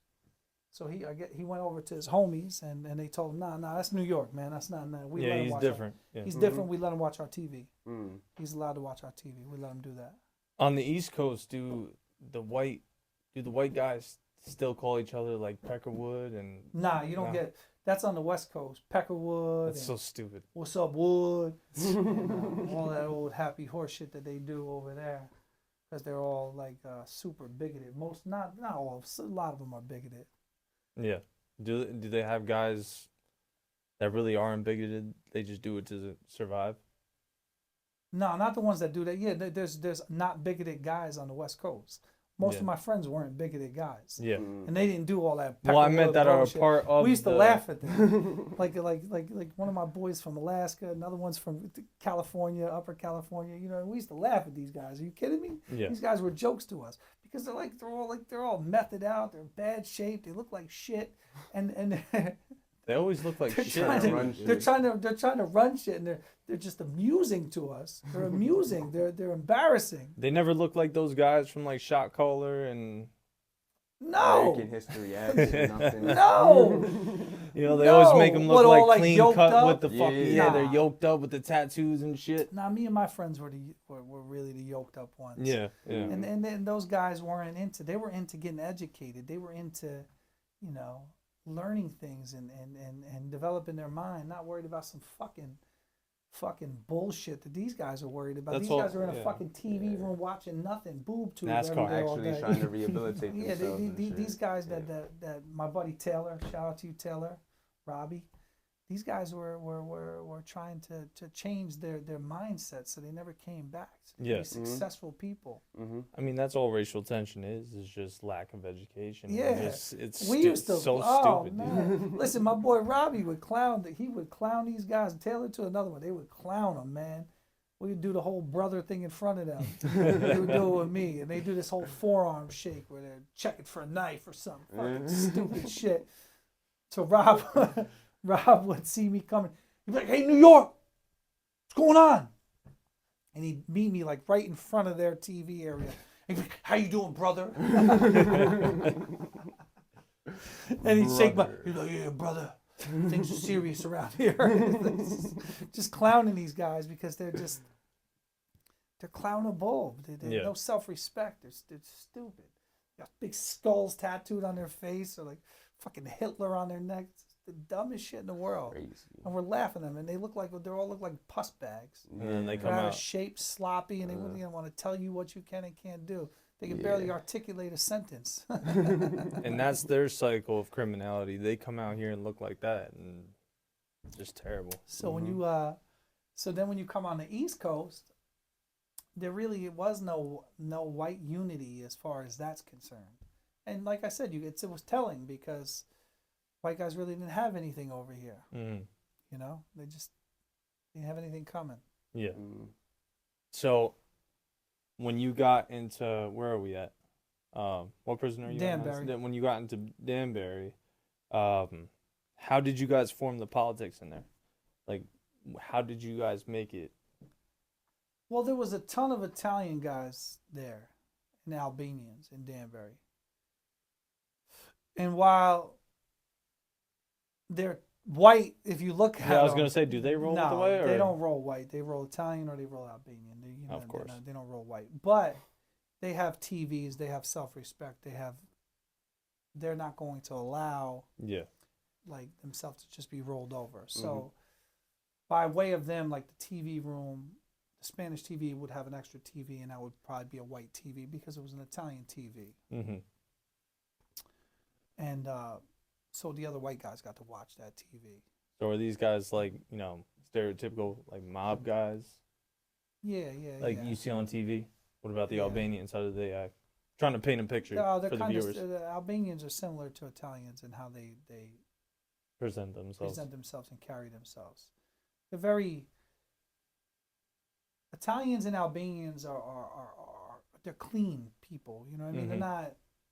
You know what I mean? They're not disheveled and dirty and filthy. They're not rotten teeth, and they keep their hair clean. They keep fresh lineups, and you know what I mean? Things that we understand. Whereas in Arizona, they didn't do that. They were like big beards, and they were all disheveled, dusty. and they were slobs, and they were, Burnt that's out. just the way they were carrying themselves. Yeah. So the white guys in Danbury were able to kind of piggyback some of the white guys off of that. Like in Arizona, there was a whole giant section of white guys, right? Mm-hmm. In Danbury, they only had one small table, Yeah. right? And then the Italians had a table with the Albanians, and then there was a New York table for the New York car, Which is tables. Spanish and black, and then in Danbury we had an upstate New York car because we live outside the city. Mm-hmm. Yeah. Yeah. So me and Mello, Mm-hmm. who they're gonna meet, I sat down at the table one day. I said, "This is an upstate table." He sat next to me. We made it an upstate table, and then Even all our if- friends started Now on. sitting down. Yeah. Even in prison, you city motherfuckers won't fucking accept us, dude. Crazy. No, they accepted us. We could have sat over there, but it was just the whole. There was so many of them. It was a headache. And then they started breaking into boroughs, Bronx, Brooklyn, Queens. Yeah, and it's different. Yeah. And for us, we're on different time. We're Yeah, the just from city and upstate. upstate New York are two Yeah. very different environments. Not Yeah. gonna lie. Mm-hmm. So me and Mello, I sat down at the table, and he sat next to me. He was like, "Yo, what are we doing? What are you doing?" I said, "Yo, we need a table, bro. We need a table." So you guys formed your own You formed your own car. Upstate New York car. Now, when you got to Danbury, how did that help your mental, like being on the East Coast and being in a familiar, 100%. It's the hustle. situation? The hustle's different. Mm-hmm. Because now I feel like I'm close to my support. I'm close to my family. I can move. I can thrive. Now I know how to do time. I can. Now I'm trying to figure out how do I make real money. Yeah. I'm in Danbury. I know for a fact that there's got to be a way for me to make money here. Mm-hmm. There's got to be a way for me to get contraband into this prison, so I can make a living, a good living, make enough money to send something home to my family, not have to just eat ramen noodles. So, how did you get into that? What was the property like on the prison that you even got the idea?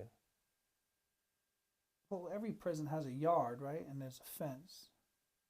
And you're 24 hours a day, Mm-hmm. 7 days a week is trying to figure out how to get contraband in. Yeah. And when you take your mind and you apply it to something like that, it didn't just go right to contraband. It went to contraband at different levels. Like first we were selling wraps. We would make food. Mm-hmm. Right? We'd sell wraps. And that's considered contraband? Yeah, you're not allowed to. We'd get food from the kitchen. We'd roll it up. We'd fix it up. We'd sell it, and we deep fry it. You use a deep fryer. You're stinging. You're out of pocket. Mm-hmm. You're deep frying like frying in oil, right? So we make like a plastic thing that takes the oil that can be heated up, and then we put a heating element, plug it into the wall, and we make these deep fried wraps. We sell them for $1 each. We sell 200 of them. On the weekend, we made $200. In the prison, it's a lot of money. Did you have someone like in the kitchen? They come get they give you the ingredients. Stuff Yeah, we buy the ingredients from there with books of stamps, and then we'd roll it up, and then we'd cook it. What's a book of stamps? At that time, it was $8. No, but explain what a book of stamps is a book of mailing stamps, and you rip the stamps into little squares, front and back, and that was the stamp. Oh, so you guys were using that as money so that people can write that was home money, and stuff. Yeah. Okay. Yeah. So it's $8. That's cash. Yeah. Cash. Stamps are cash. Yeah. The last yard, the Arizona yard, it was tuna and mackerel. That was cash. It wasn't stamps. They didn't want any stamps. Tuna and mackerel. Mm-hmm. So each mackerel was $1. So you get 8. They give you boxes of mackerel. That was your money. In prison, money, whatever. You can't have cash. So Yeah, you have gotta, cash. So they make something. They make something monetary. They'll figure something out that's gonna be the monetary currency inside the prison, and that's how you do business. So he did. I had ventured into hooch in Arizona, making wine, and what was that process like? Out there it was dry. It was a desert, right? There was no. There was no drugs or alcohol in the compound. So out there, I'm thinking, all right, let me figure out how to make this because people want to get drunk and I want to make money. Yeah. And I want to get drunk. So this was crazy. So I'm working at facilities at that time. I had got a job at facilities, so I had access to tools and shit. And they had these stainless steel sinks, and they had a cover on them that had 2 screws. Is this in Danbury or Arizona? This in Arizona. This is where I first started making hooch. So I loosen these screws up in the sinks in the bathroom. I get the screws loose. I take them apart. I had to fix a drain. I see this big cavity inside this stainless steel sink, right? Now I know that I can use that cavity. This is where I'm going to store my hooch because hooch has to sit. It's just fermented fruit, right? Yeah. It's fruit that goes bad that creates alcohol, right? It feeds on sugar. So I get these panels loosened up in the sink. I come out. I have one of the guys that sews make me bags. He made me 3 bags out of the khaki pants. He took the pant leg, cut them, and he made bags. And I put plastic bags down in the side of them, and I tied it up. Then I tied it around. So now I got durability because the khaki can't get punctured. So I'm worried about putting the bag in there; it'll get punctured. So I can't have it puncture it. Yeah. So you take the bag, you put it in there, and then you put a breathing tube in it, so it breathes because the bag blows up. It has to breathe. So Mm-hmm. to ferment, Yeah, to ferment. So I make these screws so I could take them out with a little tool that I created. I open them up and I start making hooch in Arizona. Now I'm making good quality, Some good hooch. good hooch. I'm making How I'm much making is- it I'm making it with potatoes, grapefruit, oranges, and then the orange drink. So it's tasting good, it's acting good, it is good shit. And I'm selling what it gotta for they have these coolers. They used to have Mhm. these coolers that are this big, little round coolers that you see out here that you flip the top and you can drink out of it. That cooler was $32. $32. Okay. Yeah. Okay. So I'm able to get 3 coolers out of each bag, right? Yeah. Okay. So I have 3 bags, you know what I Mhm. mean? So I get 9 coolers Yeah. times $32, and I can do it once a week. So It that's takes what a you week started. for in- it to ferment and Yeah. everything. Okay. Yeah. That's what you Few started days. in Danbury. So now I'm doing that in Arizona. So now I come to Danbury. I did it until somebody told on my spot. Somebody went and snitched because that's what they do in there. These guys, the institutional rat is the worst rat in America. The institutional rat, see, I don't condone rats, but you understand the concept of it. They don't want to go give up their freedom, the most valuable commodity that we have, right? The institutional rat doesn't get anything. Mhm. He just says, "How dare you? How dare you break the rules, sir? What are you doing breaking the rules in here? We're trying to go home and you're breaking the rules. How dare you?" Right? Yeah, And he yeah. goes and tells everything you do, right? The institutional rap drop kites because they're haters and they're not doing it, so they don't want you doing it. Misery loves company. I bet no one likes that person in there. They hate them all. Yeah. But there's so many of them that you'd hate. You do. That's why you hate everybody. Mm. So so I go to Danbury. That spot gets hit. I start making hooch. I go to Danbury, and I got to get a hustle going. So I start making hooch in Danbury. Mhm. And I start making big bags, these huge bags of hooch. And I'm putting them in a ceiling. Maybe getting a ceiling and I'm putting bags of shit Do in you the have ceiling. someone sew up the bags again, but just No, bigger this ones one I just make it taking plastic bags. I got a soft spot. I throw a blanket up in there in the ceiling. Yeah. And I'm making 5-6 gallons at a time in here. Gallons. Yeah, and I'm selling squeeze. They have these squeeze jugs. Anybody that's watching us gonna know. You know, it's your water bottle. Yeah. It's a squeeze thing, and I'm selling these water bottles full of this.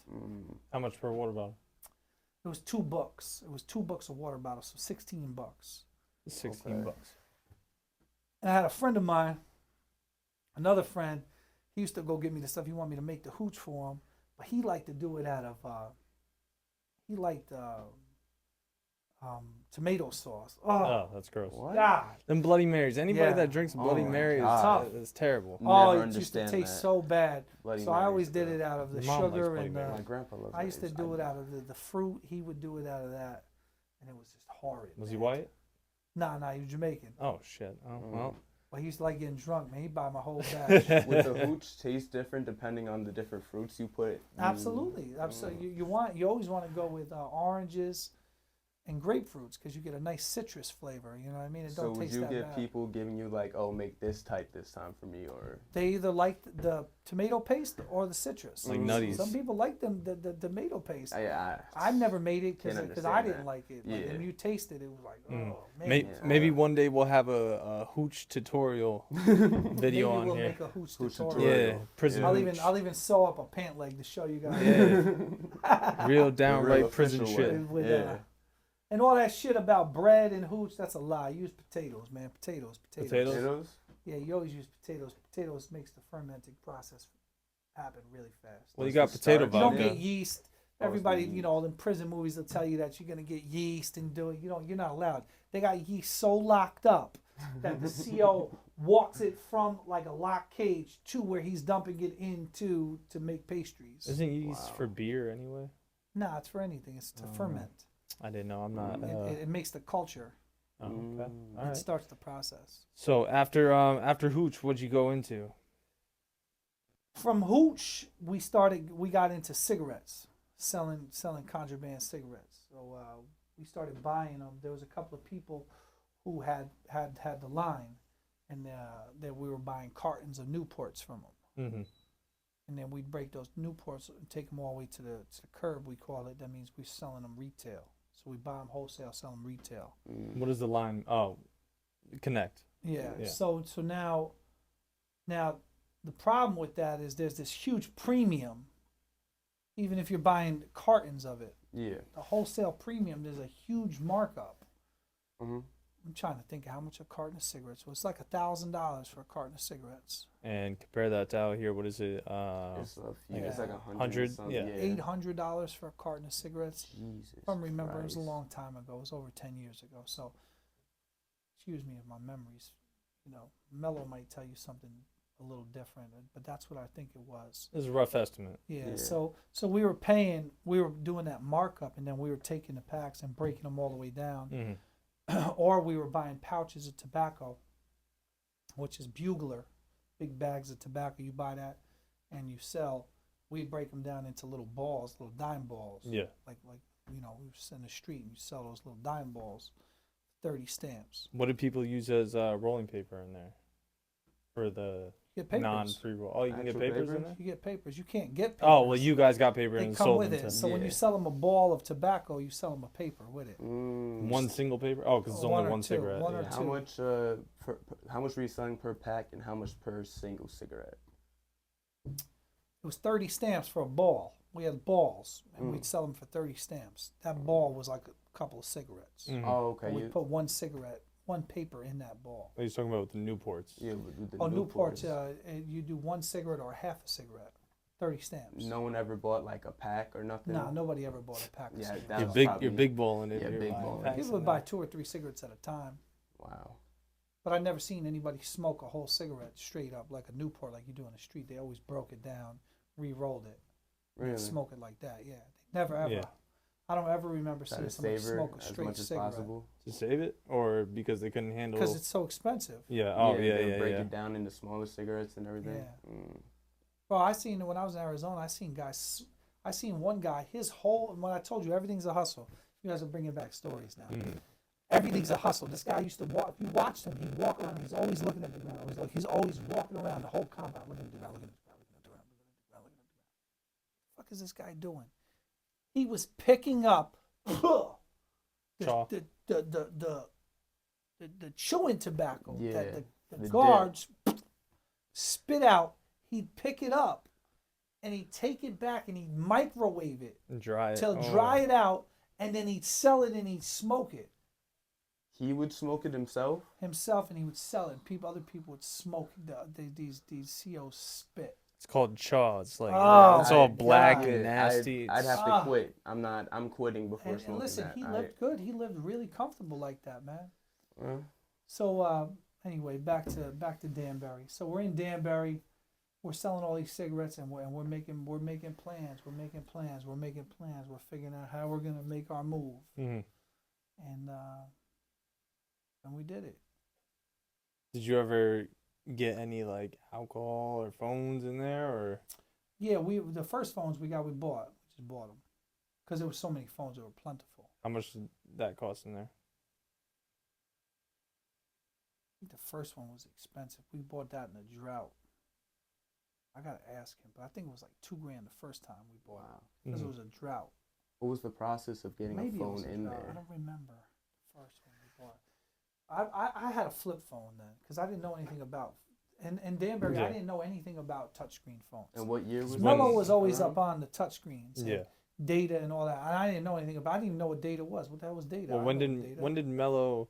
This will be easier once Mello comes on.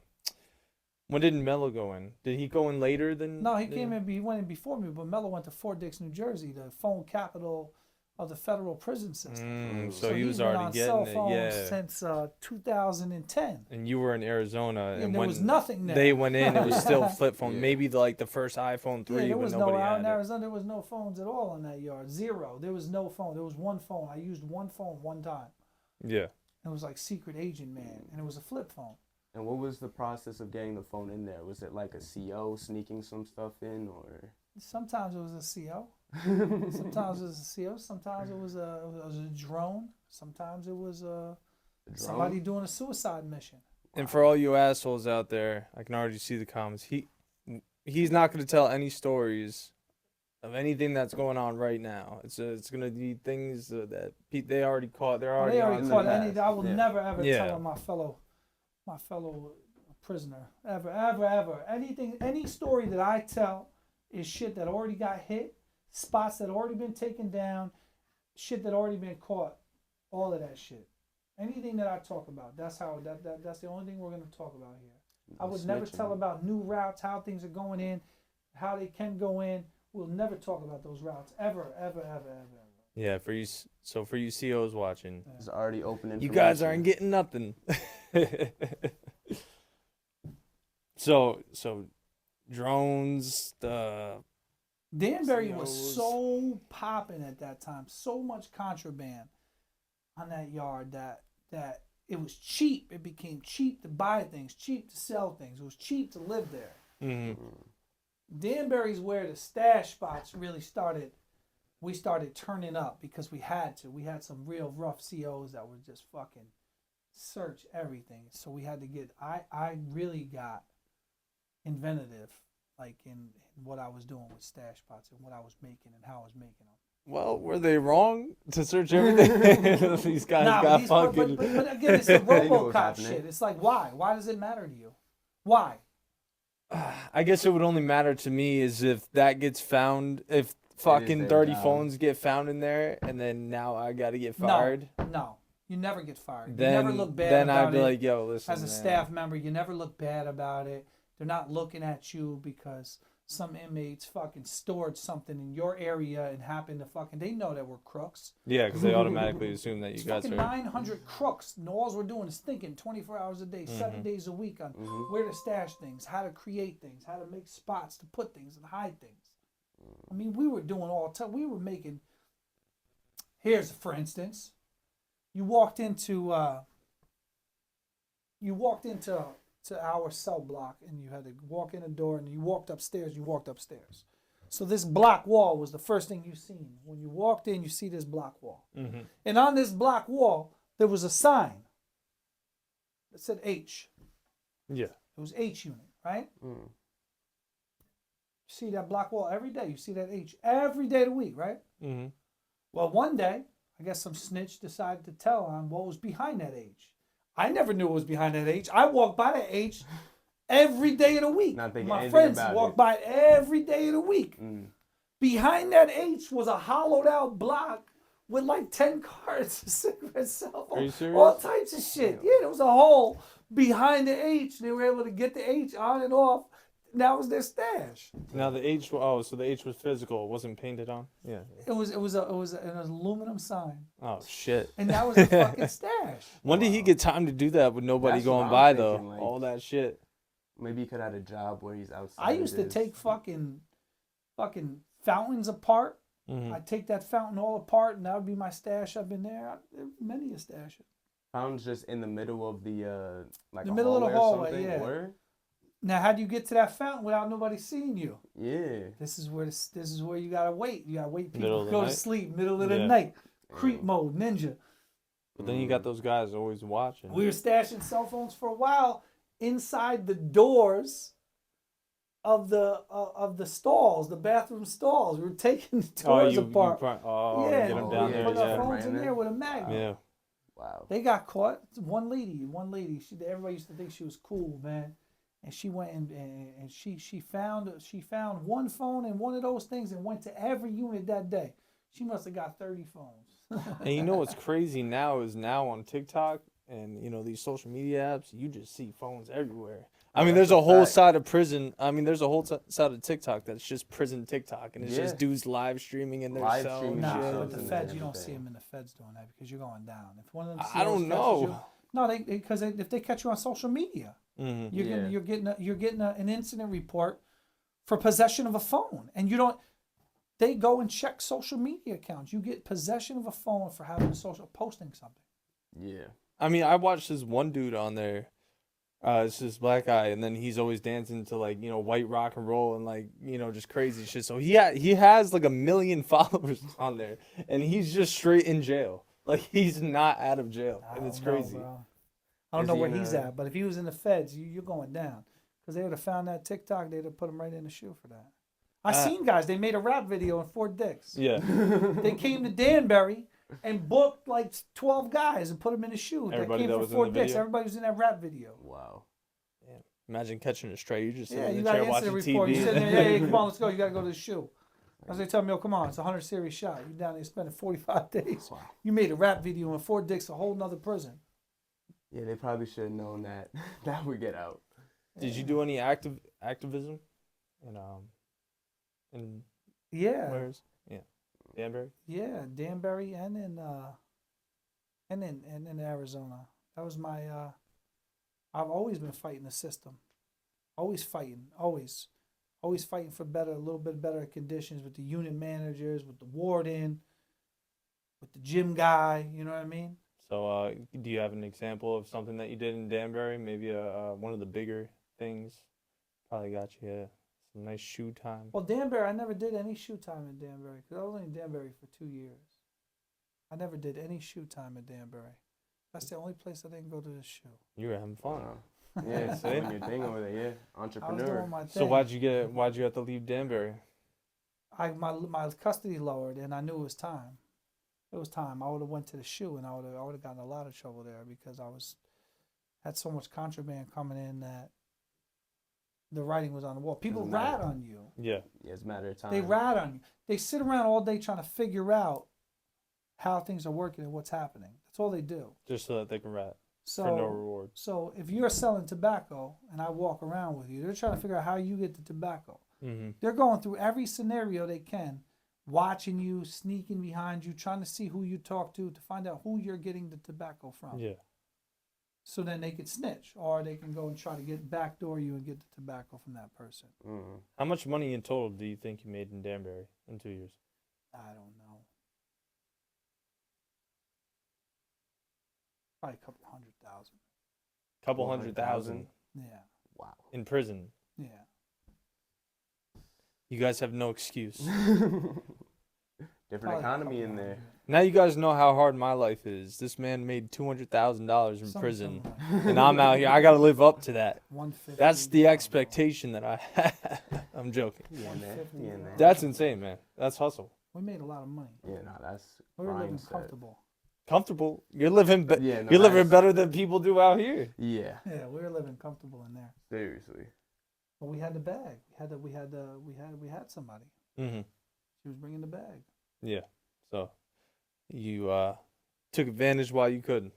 Yeah. Did it get easier the more money you made, or did you think you felt like there's more people having an eye on you? They're watching you. They're watching everything you do. People have an eye, so Yeah. And when you have a staff member, when you have somebody, and I had a staff member, you know, I was in a relationship. And so I got to look out for her. I got to make sure she's okay, that nobody's telling on her. I look out for me. Very stressful situation because everybody's watching you. more Mm. money, more You problems. know what I mean? Yeah.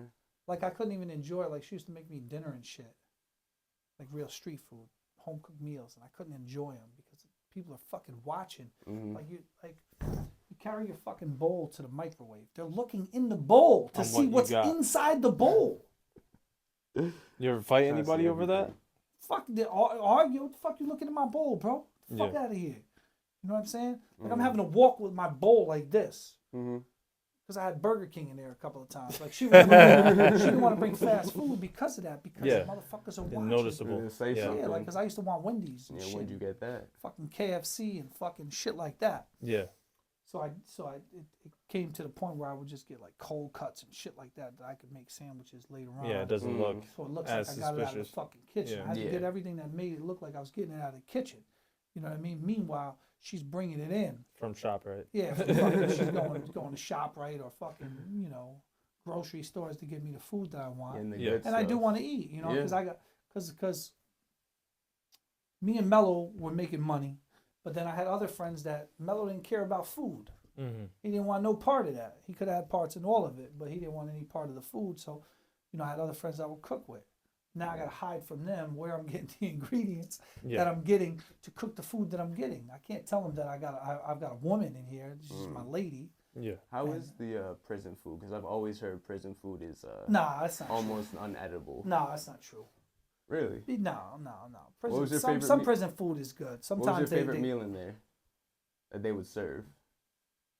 I don't. Yeah, favorite. What did the basic prison meal, like regular prison There's meal, no look like? basic prison meal. There's no. Well, I mean, like just like the worst if you meal can they make an sold was average. chili. What the fuck was that thing? Chili mac. Nobody ate chili mac. It was the worst fucking elbow noodles with some nasty meat sauce in it, and it was It was loaded up on your plate. Was Danbury the one that had that that like father son thing? Yes.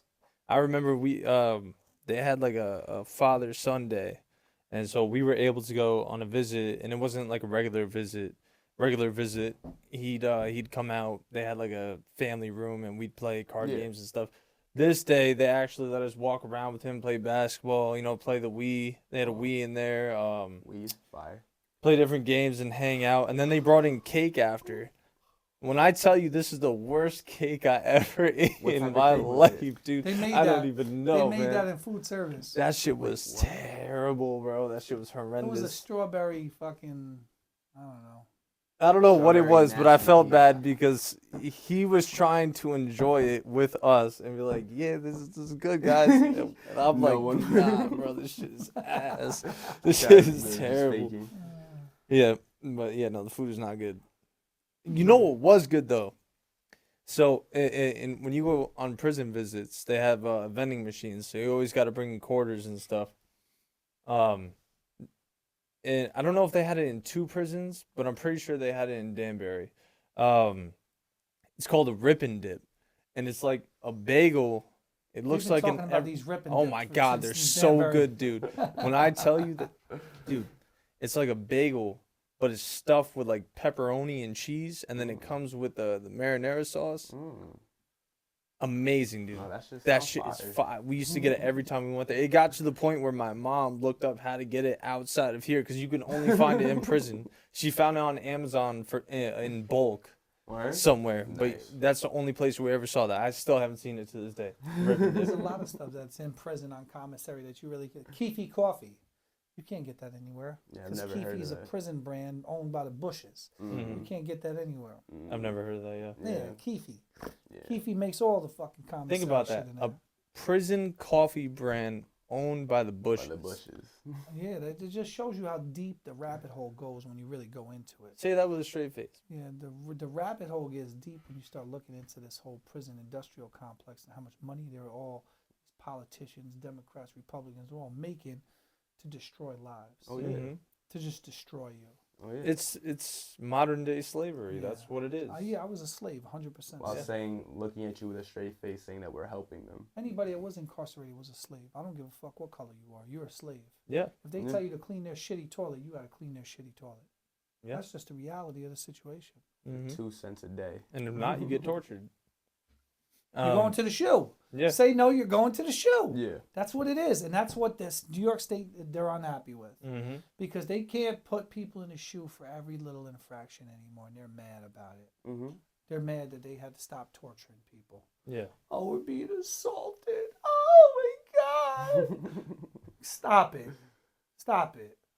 You've said it before. You say it all the time. For a prisoner to assault a CO, it has to take a lot. It takes a whole lot. He has to, for a staff member to get assaulted. First of all,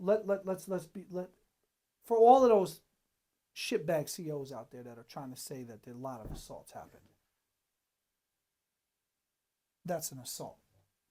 Yeah. That's assault Mm-hmm. on a If I come staff up and- member. Yo, what's up? That's assault on a staff member. You touching him. Yeah. Putting your finger on him is assault. Yep. So how many assaults are there really on staff members? Yeah. A lot of Slim to none, probably. There isn't many. There Yeah. aren't many. And the False ones that calls. are, you had to be, because I just told you how these guys are. They're all saying, I'm trying to do my time, trying to get home. I'm trying to do my time, trying to get home. And so nobody's really trying to go, right? Yeah. You know what happens if you mess with a staff member? They're coming in, shaking all your shit down. People are getting transferred, going to shoe. They're fucking your whole program up. Mm. So it had to be a staff member that came in every day of the week.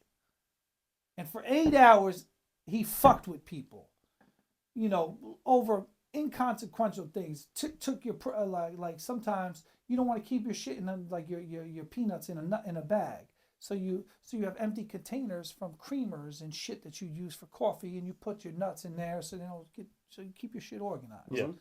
So technically, that's an incident report. That's having possession of something that's not in its original container. Yeah. Right? So you're not allowed to do it. Yeah, just putting nuts in the. Right? No, you're not allowed to do that. Mm. So fucked up COs will come and they can dump that out. They're allowed to. They're allowed to come and dump your food out because you're breaking the rules. Fuck your cell up, tear your shit up, leave it like that. So it takes a CO to come in every single day, 8 hours a day, for years of doing that to someone before they finally snap. Yeah. I mean, think about it. Like you said, guys just want to do, most of the time, guys just want to do Like their this time. guy just fucked with me every Yeah. day. Yeah. If you It's kill not a like it was CO, random event. Yeah. you're not going home. Nah, this shit ain't. These motherfuckers are terrible people that are getting viciously assaulted or killed. The one they always thought, oh, he's such a hero. The lieutenant in Puerto Rico. This guy was the biggest ball breaker in America.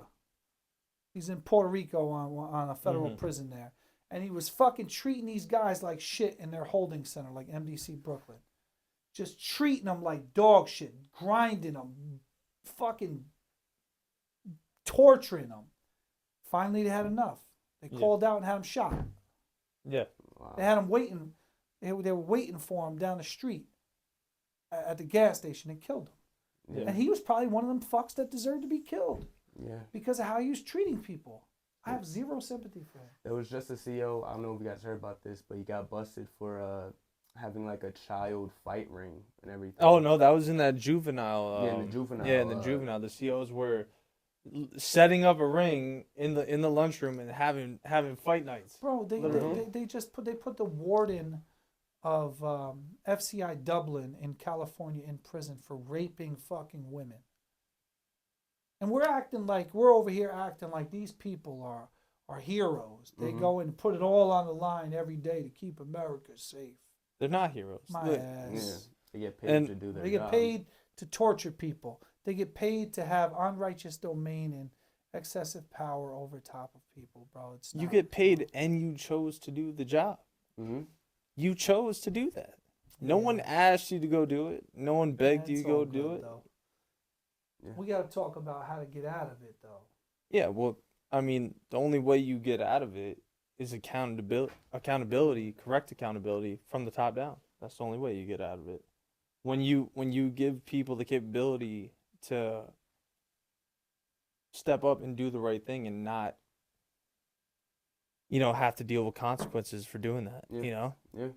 I should be able to come to you and say, yo, you're about to violate that guy's Fifth Amendment right and not get fired, for it, not yeah. or at least outcasted, because that's Yeah. what they'll do. If they can't get you fired, they'll All right, we're gonna have outcast you. to- Yeah, no, it's all good. Yeah, all right, we're good. We're going to have to wrap this up, fellas. Yeah, Good night. It's getting late. make sure you guys hit the like and subscribe Please button. like and We got- subscribe. Part 2 coming soon. He's going on a little weekend vacation, so probably later on in the week. Just a reminder, we don't condone any violence, criminality, or going to jail or prison. At all. Yeah, don't do that. Obviously, it's not fun, right, Dad? It's not fun. It's horrible. It's not fun. Take his word for it. Yeah. Take my word for it. So, you guys stay safe. Peace.